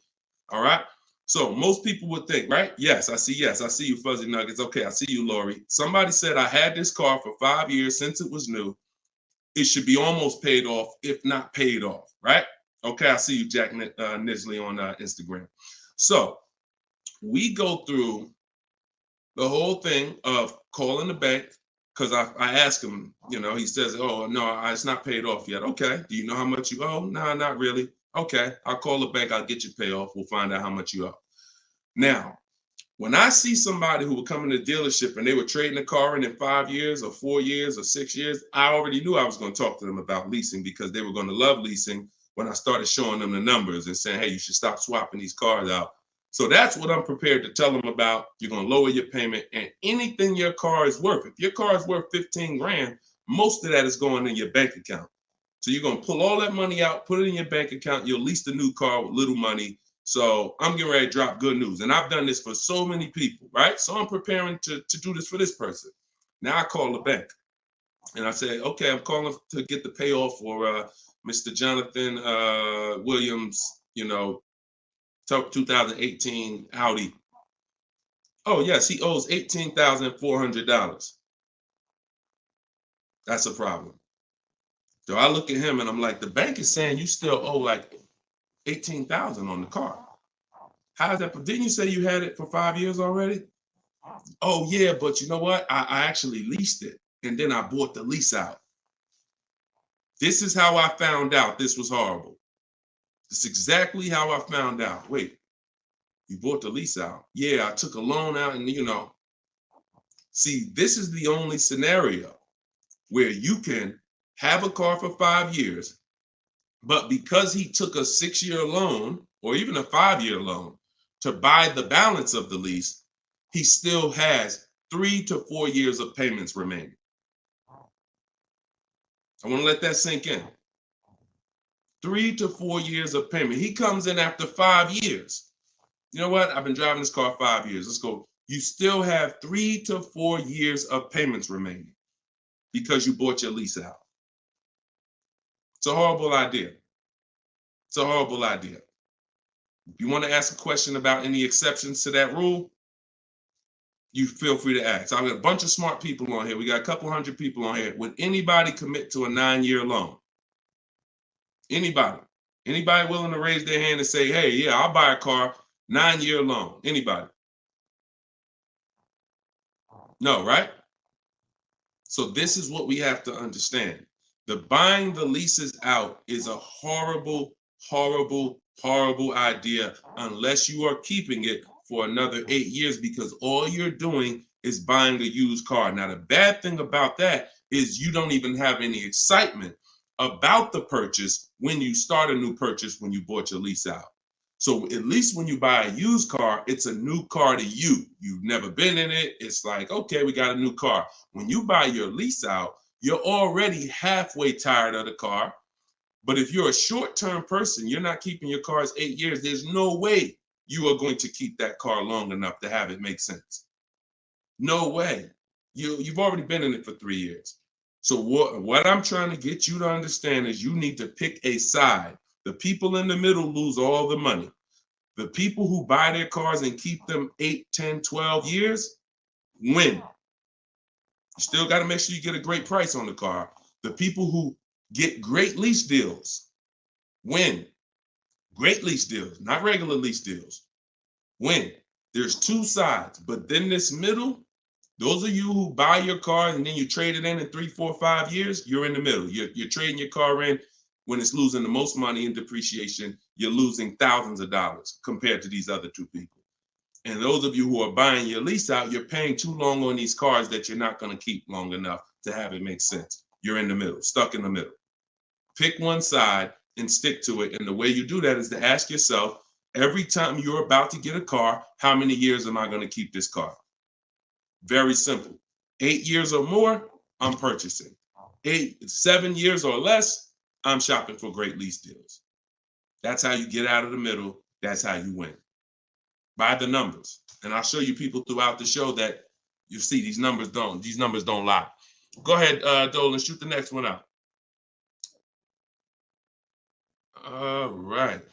Let's talk about the black book and how dealers use it as an advantage to ask higher prices. In what way? Okay. Black book, most consumers are not even aware of. So when it comes to black book is a tool that dealers would be using, if anything, and consumers are not going to be aware of it. Now, when I've never in my life buying a car needed to focus on what the black book says, because I don't focus on algorithms. I focus on offers and bids. Offers and bids. Even when you go on those websites where you're shopping for used cars, because this is a used car question, you'll see Car Gurus, Kelly, Auto Trader, Cars.com. They give you a algorithm-based opinion. Good deal, great deal, fair deal. That's an algorithm-based opinion because they're not actually doing it like real estate, which is based on comparable sales. So it's all it is an algorithm based on all the cars that are on this website. This is considered a good deal. Now, here's the problem. They don't know what the original price of the cars were. So they're going off of an artificial market system. So if I just take everything on my website and then say, based on everything on this website, this is a good deal, but I don't know the most important thing, which is what I teach. This is in my book. This is everything I talk about you need before you can buy a used car. I need to know the original price. So the car that I ended up getting, which was a 2021 Infiniti truck, they said that was a fair deal. I'm looking at it, and that's why I ignored it. So I don't even pay attention to it. But when I'm looking at these top 4 Infiniti trucks, they all look the same. They're all white. They're all the same year, 2020 at the time. It was 3 years old at the time. They're all within a couple miles, 26,000 miles to 36,000 miles, similar miles. So, and they're all asking between 30 and 32,000. So that's confusing for someone who's going to, now that's why they give you the algorithm, because what they're going to try to do is try to end the confusion so that you don't stay there and you buy something. But no, what you need to do is you need to get the original window sticker of the car. Now, Carfax has agreements with some dealers, some brands. But once I got the original window sticker, here's how the clarity comes in. What I just told you is the scenario that most of you who shop for used cars online, you've encountered that. I'm looking at 4 cars. They all look similar miles. They're all asking within, $1,800 of each other. How do I pick the right one? Right? Normal question. Once I got the original window stickers, what do I see? Well, one of them is $46,000 brand new. One of them is $48,000 brand new. One of them is $52,000 brand new. One of them is $54,000 brand new. And that's the one I got. Type clear if that just clicked for you. See, when I'm looking at the algorithm-based price, now you're telling me, oh, well, these cars are within $2,000 of each other. So really, no matter which one you pick, you really did okay. That's what you're telling me based on the algorithm. But based on the facts, if I accept the one for the lower price, because I think, oh, well, they're all the same. But that's the one that was $46,000 brand new. And the other one that was $54,000 brand new, that had all this special equipment in it and features and all types of nice stuff in it, that one they were asking $1,500 more. So I lost if I picked that lower price one. That's why we don't get stuck on these algorithms and black books and anything like that. We go to the market, we see what the low side of the market is, and then we're going to obtain the Carfax. I have a couple ways that I like to do it. Either through the dealer's website. I'm going to get the original window sticker of the car, and I'm not going to buy a used car without having the original window sticker of the car. How do I know what's in the car? Forget what the dealer's discounting. See, listen, my mission is to show you the science of shopping from home the way I teach, because my way is a science. It's not random. It's actual steps. They don't change. It's a system. McDonald's. Drop the nuggets in for 5 minutes. When you hear the beep, take the nuggets out. They're done. Don't do anything that I don't tell you to do. That's my system. Now, the other ways is the other part of my mission is to show you the hidden money that you haven't been trained to see in your car deals. And this is the hidden money. Looking at things that don't matter is the distraction. It's the time waster. What matters when I'm buying a used car, when I need to know whether I'm getting a great price on it or not, is how much it was originally. And what is the discount off the original MSRP? That's all that matters. That's all that matters. Okay? Different way of doing things. Different. And this is how I want you moving. Go ahead, Dolan. Next question. What's up, Andrew? YouTube, I see you. I'm going to lease a 2024 pickup, but I want to have a hard cover on it. Should I search for a truck with a hard top, or can I have one installed while I'm leasing? Would that affect my lease? Great question. Usually anything, I mean, if you can see, here's the thing about seeing a truck that has it. A truck that has it, that option is going to residualize into the lease. What that means is, if it's a $1,500 hardcover, you don't pay $1,500 for it. You pay the percentage based on the lease. You pay the percentage you're using. Now, if you go and you put a $1,500 cover on it, after market or after the lease is sealed, now you're paying the entire cost for that.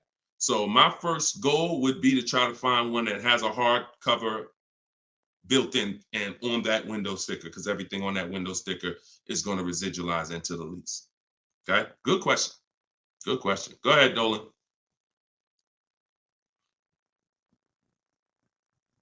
Okay, and we're live, y'all, just so you know. I know some of you may have seen our broadcast because we rebroadcast these shows all day, but we are live. Today is our Wednesday 12 p.m. show and Eastern time, so you can ask your questions. We'll get through as many of them as we can. All right, Instagram, what's going on? When you negotiate a lease, are you negotiating the price of the car or the lease payment? Okay, so here's the format you're going to use when you are getting your lease offers. Before you start negotiating, you must have the format you're going to use. Oh, I see y'all running the likes up on TikTok. Every time y'all hear something that you like, if you could just tap the screen, that would be great. And wherever you're at, if you could hit the like button, I see we got 2 likes. That's pretty sad, but it's all good. I'm thankful for the 2 likes on Facebook and YouTube. No, I think that's Facebook.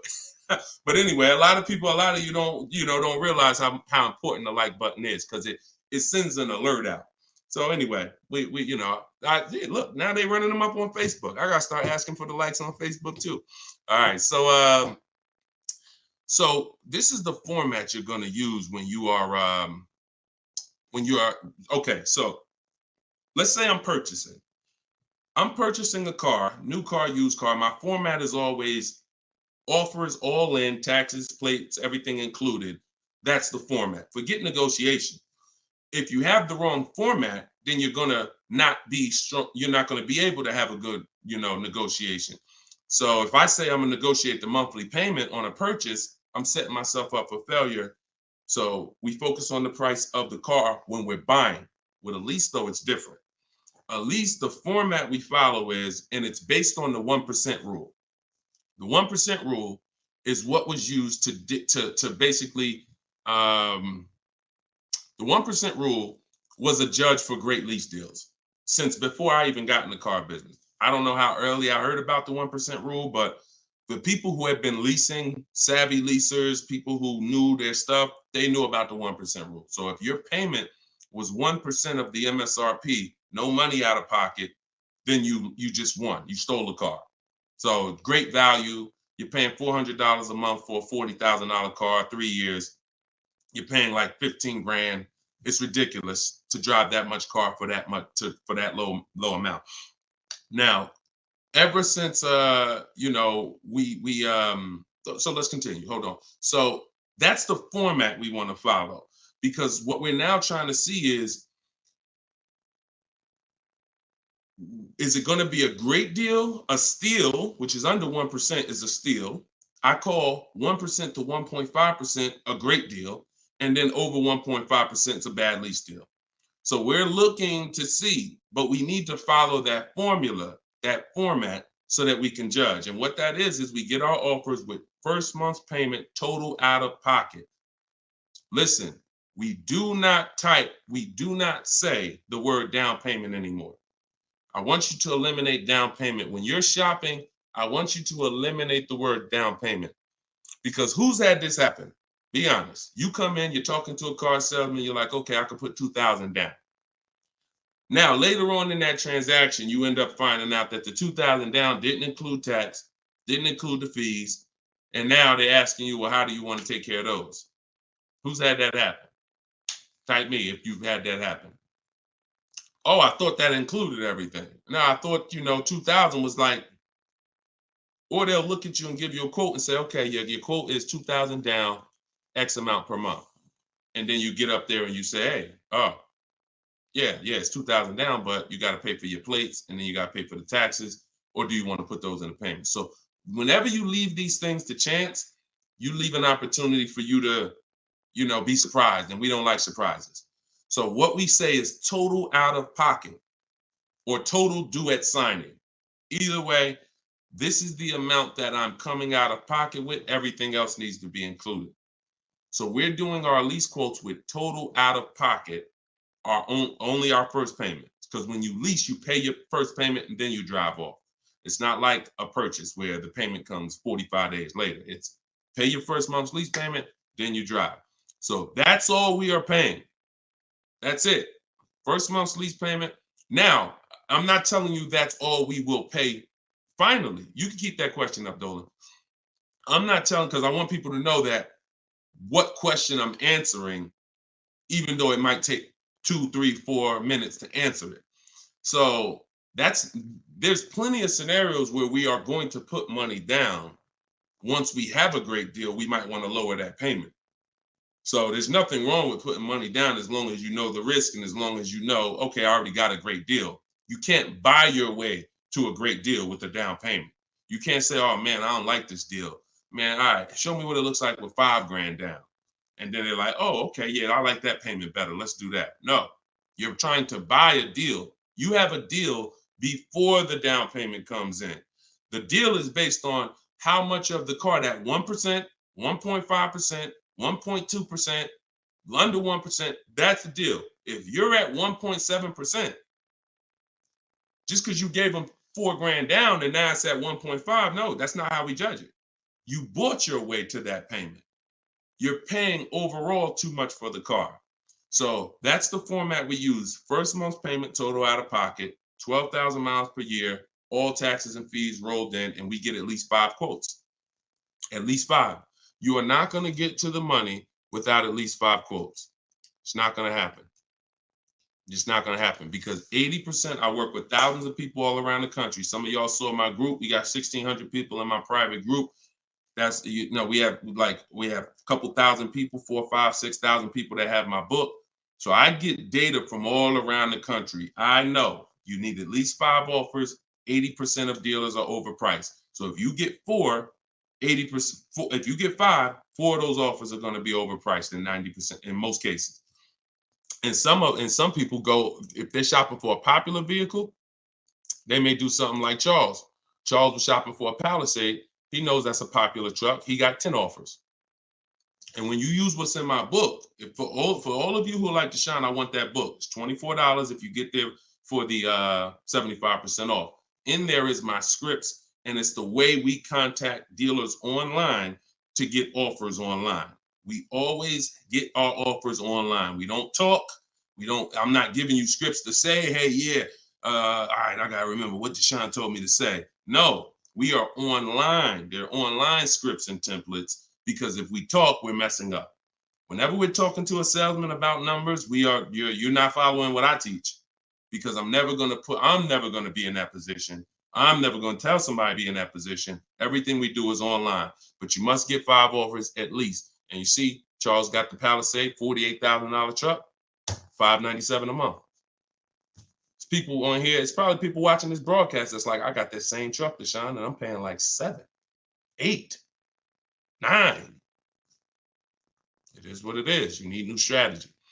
So go ahead. That's how we format leases. And once you get your offers in that format, Nicole, now you can start to compare the offers, and now you can start to negotiate if you want to make, because we always make counter offers. Whenever someone sends us a quote, we always make counter offers. In fact, I have a calculator that you put the offers in and it tells you what you should counter. But if you're going to do it your way or my way, it doesn't matter. We always make counters and then we settle from there. That's how we negotiate. Right format, then we do our counter offers. That's how we negotiate and get these deals. All right. All of this is in my book. For those of you who haven't gotten there yet, or those of you who just jumped on, it's in my TikTok bio. It's in my Instagram bio. There's a website there. You just click that picture of me. You won't leave the broadcast. Click the link in my bio and click the button that says 75% off the new book, and you'll have your copy in your inbox. You can use all of this stuff forever. And it's a digital book. Some people say, Deshone, is it in print? You don't want to print the book? No, because I can't update it. If I print the book, every single new thing that happens, I gotta remake the book. And now you got Cars from Home Volume 1, Cars from Home Volume 2. Every year I'm putting out a new volume to update it. No, with the digital book, we can update it all day long. So it's really a one-time purchase. So in the Facebook and YouTube comments, you guys can get yours, and you can win. Go ahead, shoot the next one up, Dolan. Okay, Sierra on Facebook. Even if you're getting another lease, will you still owe the remaining payments? Yes. Yes. Look, it's a bunch of lies. I know people have told you that if you now let me preface this, because what she's asking is, see, a dealer that you did business with may make it look like if you come here, we'll get you out. Who has dealers calling them right now telling them, hey, come on in, we'll get you out. We'll take care of the old payments. We'll get you out of your lease early. We'll buy you out of your lease. Or if you got a car and you're not leasing, they're like, hey, we need your car. Hey, come on in. We'll make a deal. We'll keep your payment around the same on the new version, all of this stuff. Okay? So I want to talk specifically about what happens. First of all, that's a computer generated letter. So when you see, hey, Rico, my manager just saw your 2014 Saturn Ion. Man, I have a customer looking for that exact car. That's all a computer rated. That same email, that same letter goes out to 10,000 people at once. Okay, so don't. So understand that. Now let's hone in on the people who they hit you with I'll get you out of your lease early. There's only one way where payments are going to be waived, because the dealer can't waive payments. Only a bank can. So if you're with Honda Financial, if Honda Financial decides they want to do some type of loyalty program where they waive remaining payments, and it's usually 1 or 3. The most I've ever seen when I was with Mercedes, there was some cars they wanted to get back. They did 5, but that was it. And that went away. So, even from 2019, I didn't see payment waivers on leases because, I don't know, for whatever reason. I saw them early in my career with Mercedes, but not later. They went away. So what they'll tell you is we can get you out early and we'll take care of the payments. If they don't have a payment waiver, then they're rolling the payments into your next lease. And what they'll depend on is you're just so desperate for a new car that you'll just take it and you won't ask any questions. But when you shop the way I'm telling you to shop, which is we don't give our old car to the dealer until we make sure we can't make money. We don't just drop off a lease at a dealership. We do an equity assessment to see if there's any money in the lease that we want to make sure we don't give to the dealer. Because if you drop off your car and it's a lease and the dealer runs your payoff and they see, wait, the payoff is 18, but the market value is 21. Let's buy that, we'll make that, and we'll keep that 3,000. If they're going to do an equity assessment, see, here's what's crazy, and here's what you got to understand. They're doing an equity assessment regardless of whether you do one or not. We're going to do one. Every single lease that comes in that a person drops off, why do y'all think y'all seeing commercials now that say we're a lease return center? Bring your leases here. You go on a dealer's website and you see, hey, drop off your lease courtesy, because they know most of the public is not going to do an equity assessment. And if we do 20 lease returns, it's going to be money in 3, 4, 5 of them. So we'll do the other 16, make no money on them, because we'll make $7,000, $10,000 on those 4. We'll make 2, 3, 4 grand a piece on those 4. This is your money that you gave unknowingly. Now, equity isn't in every car. That's why I just laid out that most of the time it's not. But if you drop off your car without doing the equity assessment, which is getting real offers, CarMax, Driveway, Carvana, Kelly's Blue Book Instant Cash Offer, Car Guru Sell My Car, AutoNation Sell My Car, that's 6 offers. We get 6 offers all the time because everything we do is a bid. So if you don't do that, you're now potentially leaving thousands on the table. So when you do that, you're not going to ever feed into the, oh, let the dealer who wrote me a letter say, bring your car in and we'll get you out of that car and we'll take care of the payments. You're going to know if you have equity or not. Now, if you do not have equity, then all they're doing is saying, how can we finagle this, get them out of this car into a new one? Move those payments over. Yeah, they got $6,000 worth of payments left, $3,000 worth of payments left. We're going to move that over to the new deal and we'll get them in a new car. So instead of leaving out, waiting, being patient, and now if you would have been patient, ended your lease and shopped the way I'm teaching you to shop, you'd have got a $500 a month lease deal, $400. But they'll get you out early because you're paying $650 right now. And they'll say, hey, come on in. They'll move the numbers around and they'll say, look, good news, we kept you at $650 and you get to get in another car. But the reason you're at $650 and not $5 is because you have thousands of dollars from your old lease that has now been built into that new lease. And this is how payment buyers lose. Payment buyers lose all the time like this. Hey, yo, what could you get me to on that car? How much that lease for a month? Oh, how much could you get me to on this car? Yeah, I could put like $3 grand down. Payment buyer, you lose because you don't really see the numbers. So you stick around, you use what I'm teaching you, you'll see the numbers and I can't reveal these things to you. I can only tell you they exist and give you the strategy. You don't believe it until you've seen it for yourself. All this stuff sounds good. If you've never used my stuff, this sounds good. You don't believe it yet. You hope it may work. Anyone who got my book, you're hoping this works. But once you use it, you're a believer. It's a difference. So we got, look, this is Tiffany. Tiffany wrote, she got the book. She sent me this the other day. She said, look at my deal. $44,820. I told you, everybody who has my book, I told you, email me your deals when you get your card. Look, $44,000 sticker. She got a $6,530 discount. And look, I'm not going to read everything she wrote because she's just praising the system. She's praising sitting there, negotiating from home, using the tools, winning. Saved more money on this new car, brand new car, than she's probably ever saved on any car. And she never had to go in a dealership to do it. Bids. So she was hoping this would work. She was on this show. If she got my book, she couldn't have been in my life more than a month. We just started the show.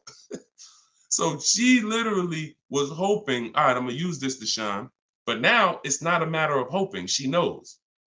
That's where you got to get. So all of this stuff I'm telling you, you got to prove it to yourself by the actions you take. And once you see how overpriced these deals have been that you've been considering, you'll understand, wow, I'm never going in a dealer to get my prices again.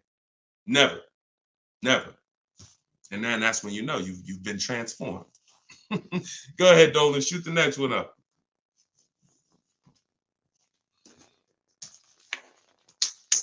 All right, Instagram. What's the best advice you can give to get the best deal on buying a car cash from a dealer? Forget how you're paying for it. Get bids. How you're paying for the car does not matter. See, people will walk in. If you walk into an 80% dealer with cash in your pocket, you're going to lose. Vicky, it's in my TikTok bio. She said, I want your book. Just click that picture of me. You won't even leave the broadcast. Everybody on Instagram, click the picture of me at the top. You'll see a website there, a little link. Click that. Get your book in literally 60 seconds and you come back to the broadcast. So how you're paying for the car does not matter. So people walk in and say, yeah, look, I'm paying cash. What's the best price you could do on this car? If you're in an 80% dealer, you there's nothing you can do. They can knock off because they're so high, and the discounts they're going to give is so. The only way they're going to give you big discounts is if they start at very high. If they got $5,000 of market adjustments, then yeah, they could say, look, you got me down. Look, I gave you 4,000 off. And I don't give anybody 4,000 off. This is a popular car. They're still using they'll still tell you on, hey, it's not a lot of cars out there. They're still running with that story, because if you believe it, they won. I told you, the name of the game with car sales is not you winning, it's you thinking you won. So they'll throw stuff out and they'll make you think you won, and it's based on what you say. If you come in saying stuff like, man, you know what? I've been to 2 dealers. You're the first person that got this car. Okay, you're going to pay me more for that. I'm just telling you how the wolves think. I've been next to the wolves long enough to know how the wolves think. So everything you're saying is working against you and you don't even know it. Man, I need a car this week. You're going to pay more for that because you can't say no for long. Oh, I need shoot, man, I went to another dealer, man. They gave me this quote. That quote was so high. I was like, nah, I'm not buying from them. Okay. I'll be a little lower than them, but not much lower. So this is why in my system, you don't talk. I'm not teaching. Y'all never have heard me ever say on any of my videos, remember to say this when you're in the dealership. Remember to say this when you're talking to this person. Because that's a losing battle. Everybody that's been trying to teach you that has failed you because you can't win dealing with a trained salesperson that sells cars 5-6 days a week, negotiates 3-4 times, probably 10-15 times a week. So when you talk about what's the best advice for someone paying cash, the best advice is to realize how I'm paying for the car is not important. Who's going to sell me the car for the lowest price is what's important. If I'm buying a used car, who's going to sell me this used car for the lowest price? That's what's important. If I'm buying a brand new car, which dealer out of all the Nissan dealers, I want a Nissan, which Nissan dealer is going to sell me this car for the lowest price? That's what's important. That's what's important. Separate the transaction, separate the acquisition of the car. And then I would tell you the same thing if you were talking about monthly payments. Monthly payments is not important. What's a good monthly payment on this car that I want? Before you think about the loan that you're putting on the car, which is what you're talking about, which is why we separate our transactions. We get bids when we sell our car because we don't trade. We get bids when we're buying our cars. We get bids when we're getting our loans. Separately. See, car dealers have taught you to give them 3 transactions. You're going to buy a car, you're going to trade your car into us, and you're going to give us the loan. That's 3 transactions. There's money in each one of them. So any transaction that there's money in, we're bidding it out. So if you were like, hey, what's a good monthly payment on this car I'm looking for? I would be like, monthly payment is important. The loan isn't important. The dealer who's going to sell you the car for the lowest price, beat all their competition, give you the largest discount. That's what's important. Then you drop the money. Clear? If we clear, if y'all clear, if we're following, if you're getting value out of the show so far, if you're loving the show, type a $ and let me know. All right, Dolan, next question. If you're getting value, everybody following, type $ if you follow. Skinner, what's up, my man? Good to see you. Okay. All right, this is Miss Brooklyn. All right, I see you. Maxine, I see you. TikTok, Glenn Wright, I see you. All right. Hold on one second. Instagram went down for a second. I like to get them down here. All right, I see you, Simply Elegant NJ. Okay, so Miss Brooklyn on TikTok. May I ask, my lease got totaled. Is there any good in that? I have 4 months left on my lease. Not really. The only time it's good when the lease gets totaled is if you rolled a lot of negative equity into that lease to get out of it. So if I went from a finance and I had a bunch of, many of you, once you learn that, if not leasing has cost you money, and big money. I cannot downplay this. Big, huge money, thousands of dollars, probably $4 or $5 grand every single car. Plus, you're not driving the cars you could be driving. So on top of that, just the money you lose is $4 or $5 grand. Then the cars that you're not driving is you can't put a price on that. You're driving an older car versus somebody who's driving brand new cars that are under warranty. So, but many of you, once you find out that you bought into a lot of bad advice about leasing, you're like, and we've had those questions come on the stream very regularly. Deshone, should I wait? I know I need to lease now. I need to be leasing, but should I wait or should I just transition now? It's always transition now. There's no benefit of waiting. Once you know you're not keeping your car 8 years, you're not going to outlive the depreciation.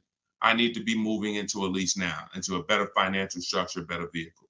So if you move, some of you, when that happens, you're going to have 3, 4, 7 grand of negative equity that you're moving over because you're a short-term person. That's the only benefit if the lease is total, because all that negative equity gets wiped out and you get to start fresh. Now, if you put money down on a lease, these are the risks of putting money down on leases, and you need to know them. If your car is totaled or stolen and not recovered, you don't get the money back. So it's very important to assess the risk. I talk about this in my book. I talk about everything in my book. There's nothing that I'm talking about on this show that's not in my step-by-step book. So in fact, everything I'm teaching you is out of my book. So when you look and say, all right, should I put money down? Then you assess your risk. How many vehicles have you had stolen in your life? If the answer is 0, then chances are you won't have a vehicle stolen.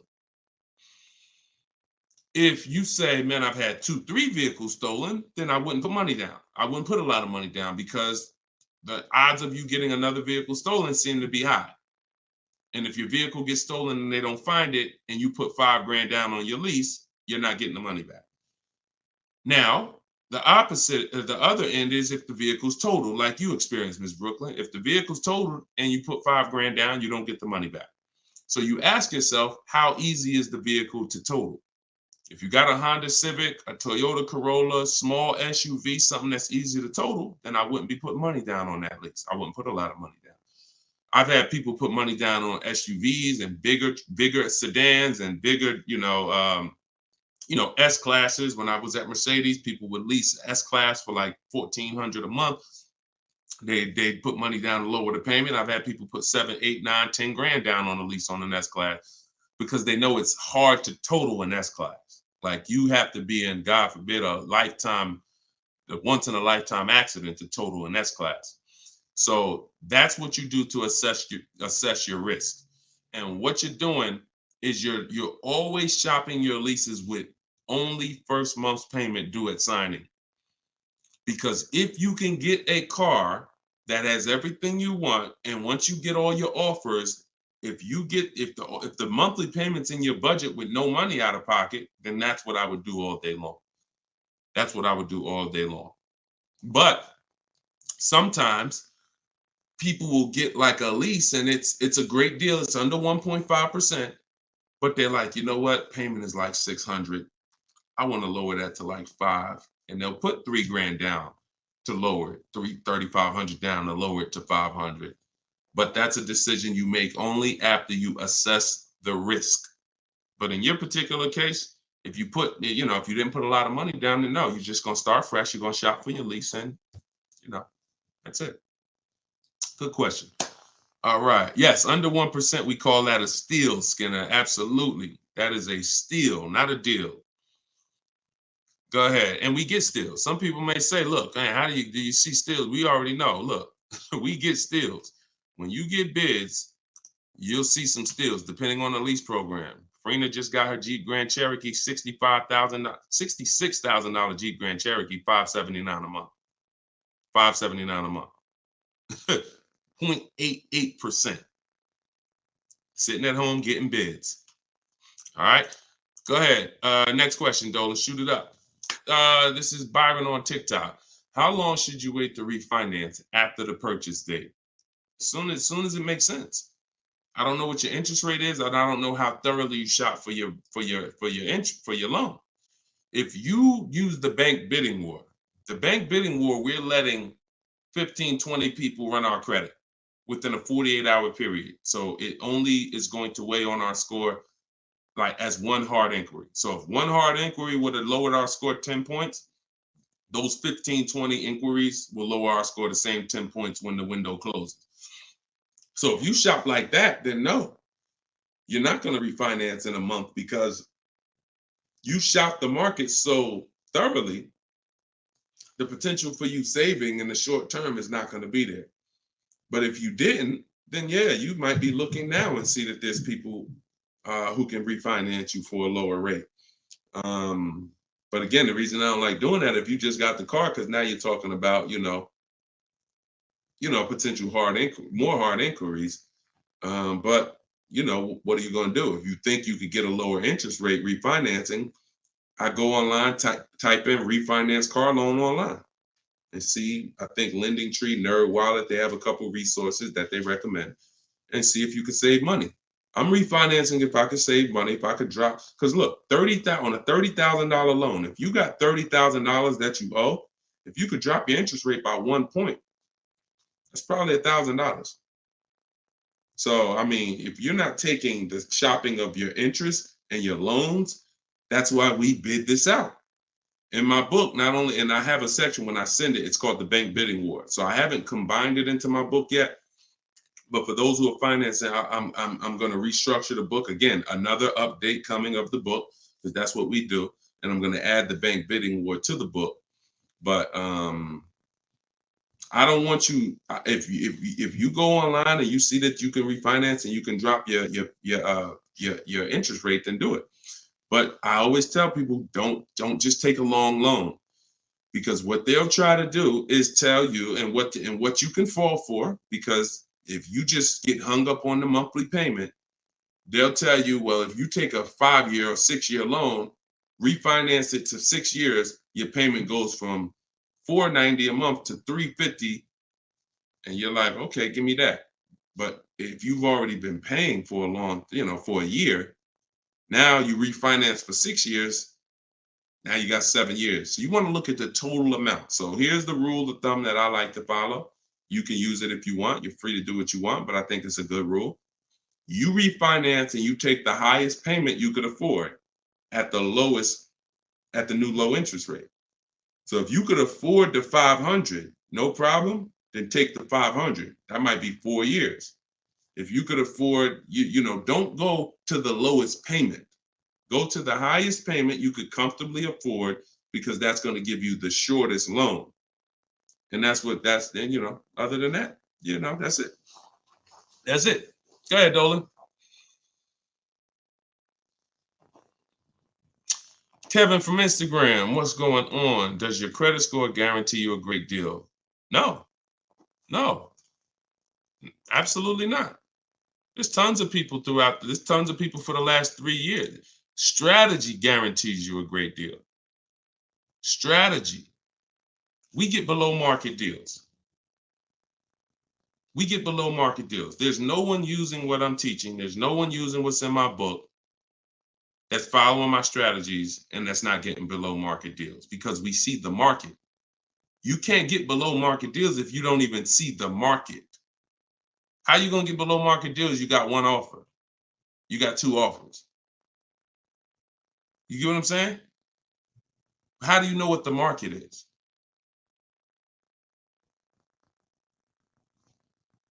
In order to get below market deals, you must have a strategy that allows you to see the market.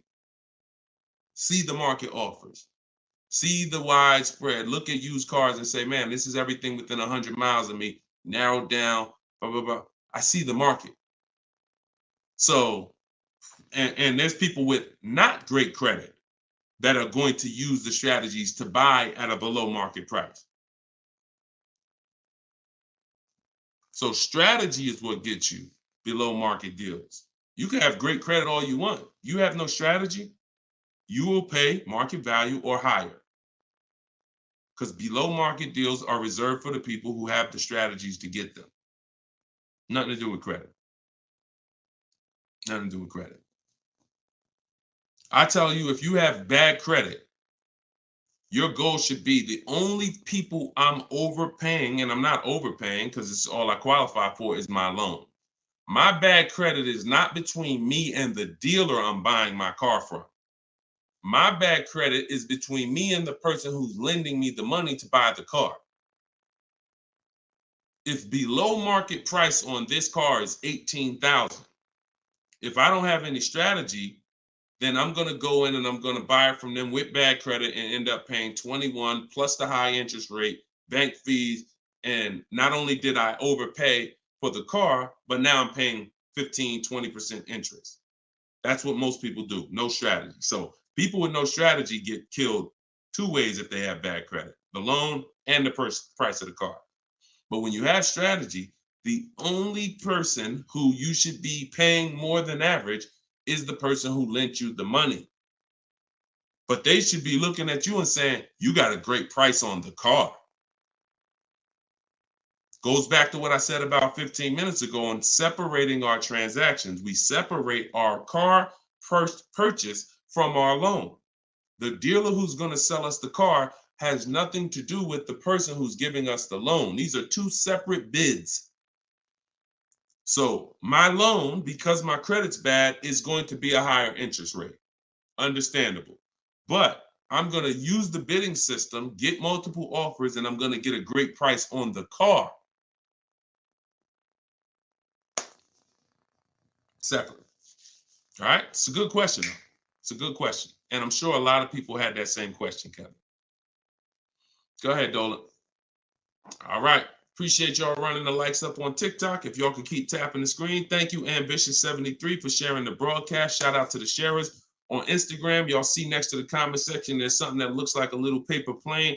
If you hit that, you can share this with a couple of your friends. You should certainly be sharing this with your best friend because they might not be friends. I'm going to be honest with you. If I had a friend and he was watching this stuff, shopping for cars, and didn't tell me about it, and I went out and I just went and if there was this new way to car shop to save all this money and he didn't tell me about it, I'd be a little upset, especially when I bring my car home and realize, dag, I overpaid for it, $5,000, $10,000, or dag, I didn't even know about leasing. You know, my parents told me, man, I should never lease. Oh, you don't listen to this guy, Deshone? Nah, man, I don't lease stuff. No, you need to listen because if you're not keeping cars 8 years, he's going to show you why you're overpaying by thousands of dollars by not leasing. It's not even close. Oh, for real? All right, I'll watch him. Then next thing you know, he's seeing me, but he bought a used car last year, or he bought a car that he's now in a finance with, and he's like, man, how long you been watching this guy? Man, I've been watching him for 2 years. You couldn't tag me in a video? You couldn't tag me how many people come on my stuff and say, Dad, I wish I would have saw this before I got my car. We're trying to prevent that. I don't want your friendships destroyed. Not only am I trying to save households financially, I'm trying to save friendships. All right, go ahead, Dolan. All right, we got the next one up.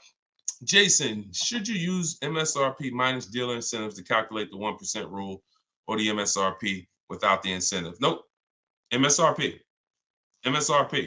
I showed y'all this the other day. I'm going to show y'all this again.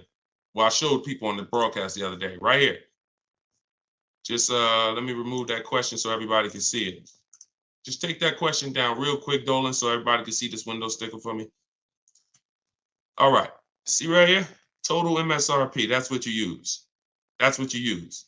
So the reason why you're using the total MSRP is because once you use if you're on TikTok, you'll see it on the rebroadcast because we rebroadcast these shows throughout the day. Once you see the MSRP the percentage is what's going to change.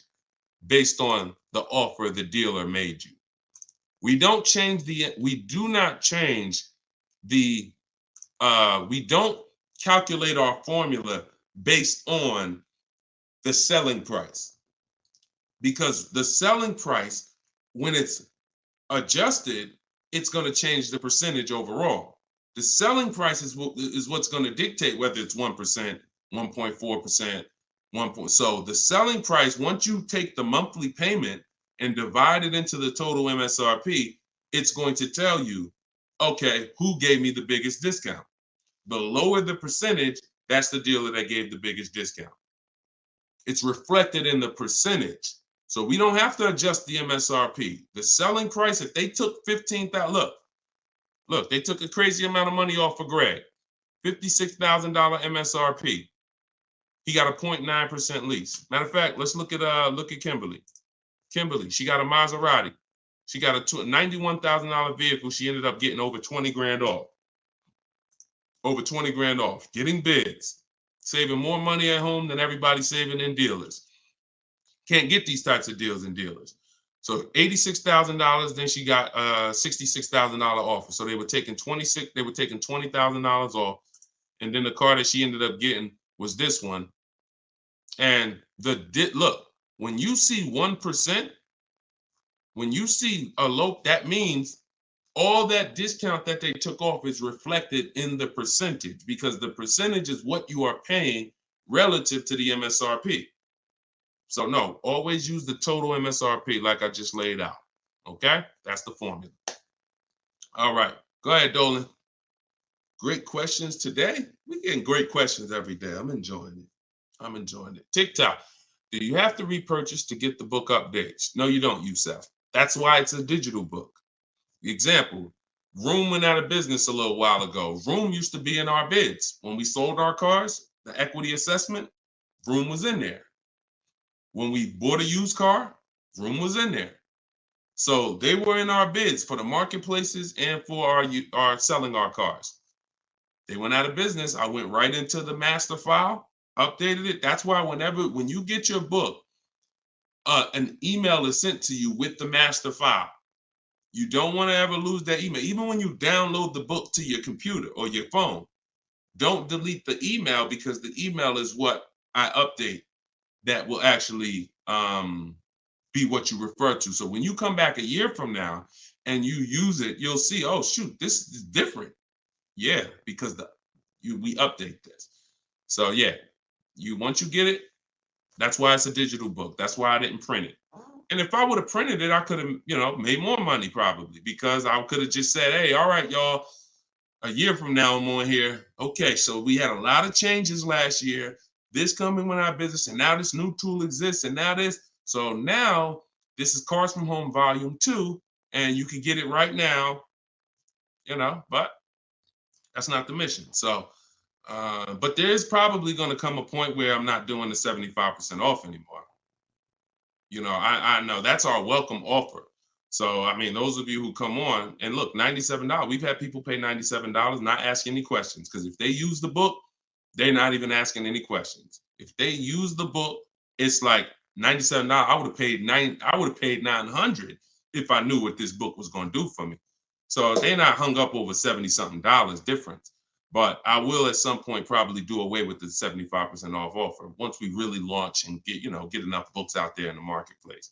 So, but for now, you can get yours for 75% off in my TikTok bio and my Instagram bio. It's my new digital book, Cars from Home, 7 Steps to Saving Time, Money, and Avoiding Dealers. Here we are on Goodreads. Thank you to everybody who's reviewed the book. And if you haven't reviewed the book and you used it, please go to Goodreads and add to our 5-star reviews. I appreciate you. And then we have a comment in YouTube and Facebook in the comment section where you guys can get yours, or go to deshonsbook.com. Get your 75% off before the timer expires. You got 30 minutes. All right, go ahead, Dolan. Valerie on Facebook. In leasing cars, can I do personal modifications? Great question. I'm an amputee. I have to drive with my left foot, so I need a left gas foot accelerator installed in order for me to drive. Can I do that modification on a lease car? That's a great question. Anything that can be restored back to factory, then you can do it. Like if you are going to, now you tents, they don't require you take off tents because some people like, that's a serious question. Can I tent my car on a lease? Sure. They don't usually sweat tents. But things that really like are changing the makeup of the car like this, it depends on if this is removable or not. If it's removable, then of course. If it's not, and it's a permanent adjustment, then I would say no, because they're going to bill you for that. And so what I would do if I'm you is I would only be, if you're not keeping your cars 8 years, now the mission is still to beat depreciation. To beat depreciation. So you don't want to buy a car, especially you, because you're making a custom update that will lower the value of the car. So whatever car you buy, Valerie, let's say your car's value would have been like this, going down over a 3 or 4 or 5 year period. Because of this adjustment you're making, it's going to go like this. Because if that update that you're making can't be removed, then you lower the amount of people who are interested in that car when you go to resell it. So what I would tell you, if you're not keeping cars 8 years, then you should only be buying pre-owned cars. That's going to be your smallest losses. Don't buy new, because when you, again, buying new and you doing your modifications on them, you're going to destroy the value of the car. You're going to lose so much money in depreciation and resale. So I would only be shopping for a used car if I'm you, unless there's a way for you to remove the modifications once you do them. Even if it costs you $1,000 to remove them, you're up, because the amount of money you're going to lose by doing that type of modification. I say the same thing to people who like to put, big exhaust systems on their cars. That's valuable to you, but you're lowering the value of the car because that's not valuable to most buyers. So if you spend $3,000, $4,000 on a fancy exhaust system and all of that, not only are you not getting that money back, you're lowering the car's value overall. So in your particular case, that's what you do. See if you can pay to get that car restored back. I do that all day long. And then I would lease. And before I turn the lease in, I would pay the money to restore it back to stock. Okay, that's a couple options, and you choose what works for you. Okay, all right, good question. All right, trying to buy the book. Link to the site is not loading. Just go to deshonsbook.com. Deshonsbook.com. And you can spell my name out. You can open it in the browser. I'm not sure why we got a lot of people that go to TikTok and get their book. So I haven't heard that. But if you're having issues, then don't let small obstacles stop you. Just go to deshonsbook.com and get your 75% off. Okay, this one is from YouTube. Is it better to get a loan from a bank that you choose, or is it better to use dealerships banks? We get bids. So I created a process called the bank bidding war. Now, there's so much money in your loans. There's companies that want to give loans. They don't sell cars. So that should tell you something. If there's plenty of companies in this world that want to loan money, they don't sell cars, then that should tell you there's a lot of money in the loans.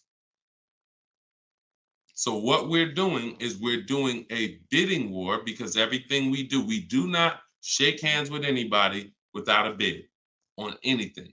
I'm not giving my old car to you without a bid. I'm not getting a loan from you without you winning a bid. I'm not buying a new or used car from you without you winning a bid. So we're not doing the bidding process until after we find the dealer who's going to sell us the car. Once we find the dealer who's going to sell us the car, won the bid, one dealer who says, okay, I beat all my competition, now we're buying from them. We are going to lock up that car with a deposit, and we're going to go home and we're going to start the bidding war. So the bidding war is 3 rounds. It starts before we look for the car, because we want to see if there's any special interest rates. So if I'm shopping for a car, round 1 of the bank bidding war, this is also in my book. And as I said, when you get your book, you'll actually see I'm sending you 2 files. I'm sending you the book. I'm sending you the bank bidding war blueprint separately, because I haven't added it to my book yet. But Round one is to see if there's any special interest rates, because if the car I'm looking at has a 0% interest rate from the manufacturer, or 0.99% or 1.99%, everything else is eliminated. There's no reason for me to look anywhere else. Now we always have to see what the term is, because sometimes they'll say 0% for 36 months. That's not going to work for most people, because that loan is going to be too short. Payments would be too high. So we got to look at the term. But if we see they have 1.9% for 60 months, or 2.99% for 72 months, this is really going to, no bank or credit union is going to beat that. So that's round one. Now, most vehicles are not going to have that. So then we do what we just said. We're getting the bids. We're finding a dealer that's going to sell us the car for the lowest price, win the bid. Once we do that, we lock our car up with a deposit. We come home. That's where we start the bank bidding war process. So we're going to go online. We're going to call our bank, our credit union, do all these offers, let all these people access our credit with a hard pull. And then we're going to get the bids in round two. Whoever gets the lowest bid, they win round two. Then we call the dealer and we say, hey, this is what I got. If you guys can beat it with one of your banks, I'll do the business with you. That's simple. That's the bidding war. And see, when you do bids, when you follow my process, you eliminate any buyer's remorse. There's two types of buyer's remorse. You bought a bad car, so we have boundaries that we use to not buy bad cars. But then the other buyer's remorse is I overpaid. And not even I overpaid, it's the wondering if I overpaid, that mental torture. And some of you have had it the day you drive off the dealer's lot. Yeah, you think we should have did better? You think I should have asked them for another $1,000? I feel like I should have at least asked them for another $1,000. Yeah, I feel like this. You think the interest rate is okay? Mental torture, buyer's remorse, early buyer's remorse. That's eliminated using what I'm teaching you. When you get bids, it's guaranteed. We guarantee we get the most money for our old car. We guarantee we get the best price in the market on our car we're buying. We guarantee we get the lowest interest rate. It's guaranteed. It's a totally different thing. And the only way we do it is through bids. So that's the bank bidding war. And even I think who used it? I think Tiffany, when she wrote in, she would say something. That's what she was writing about in the end of her email she sent me. Send me your deals, y'all. I always want your deal. I say when you use this stuff, you use what's in my book. Email me your deals. You'll have my email, because when I email you the book, you'll have the email you can send your deals to once you get them. But this is what she said. She said, we received a check from our credit union, $41,000. We let them know we had a check, but their finance person, look, straight out my book. But if their finance person could get us a better rate, we would go with them. The dealer bought us a better rate, half our interest rate. But the bank they chose wanted $1,500 down, so we said no. So that's it. So she took round two of the bidding war, came in and said, look, if you could beat it, you got it. They said, okay, we could do half the interest rate, but you need money down. Okay, no problem. That doesn't work for me. So that's in control. That's like, okay. And there's going to be some scenarios where the dealer says, look, I can't beat it, but I can match it. And in which case you save all the paperwork. You don't have to go through that with the bank. So, and it's the guaranteeing of knowing I got the lowest rate in the market, because I had 15 banks competing, not one dealer who was shopping it. So total different thing. All right, y'all. I see we got a lot more questions. Shout out to the sharers. I see some new followers. If you haven't already, subscribe on YouTube. We got some new things coming for YouTube very soon. Some things that's going to help organize the show and help you reference things and see questions and break them down so you can actually reference your question. So YouTube is what allows us to do that. But we're live on all 4 platforms when we do the show. So whenever you see the banner above me, you know we are, we're replaying it. You can tell your friends about it, because some of you can't make the whole show. You got to go to work, or your friend, you can tell them any time of the day. We're usually rebroadcasting these shows, but the banner also will show when we're going to be live. So the good thing about it is, you see in the banner, we'll have the live shows so you can actually see when we're live and you can join us. So this has been our 12 p.m. show. Everything we taught today is out of my new digital book, Cars from Home, 7 Steps to Saving Time, Money, and Avoiding Dealers. You can get your copy for 75% off for 30 minutes. If you visited the website, the timer started. So once you visit, that timer started. Once it goes to 0, the price is $97, which is still a great price. But if you haven't been there yet, you can get your copy for $24 at 75% off in my TikTok bio, in my Instagram bio, or pinned in the YouTube and Facebook comments. And we'll put the banner back on here for those of you who are watching us on TV. You can just scan this with your mobile camera and you can get your 75% off. But great job. Listen, great questions today. Make sure you are sending me your success stories so I can bring them onto the show, just like Tiffany. If you haven't already, go to goodreads.com and you can post. We just got another review on goodreads.com.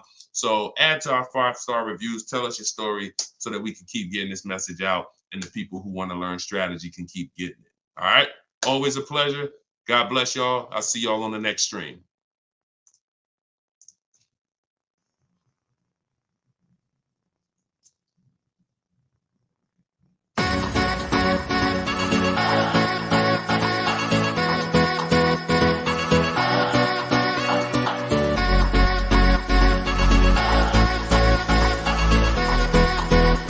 The worst possible thing you could say when you walk into a car dealership. I spent 5 years with Mercedes-Benz, 5 with General Motors, and the worst thing a person could say when they walk in is, if you could just get me to this payment, we got a deal.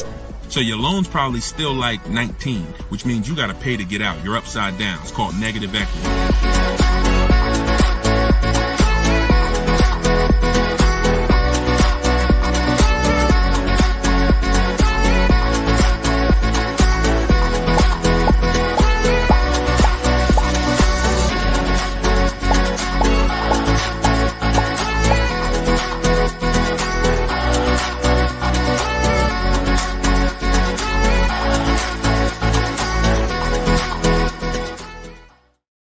What's up, everybody? Welcome back to Car Shopping Questions and Answers. I'm your host, Deshone the Auto Advisor. This is episode 12, and we do these live shows to make sure that those who are committed to financial literacy get the insider strategies they need to get below market car deals.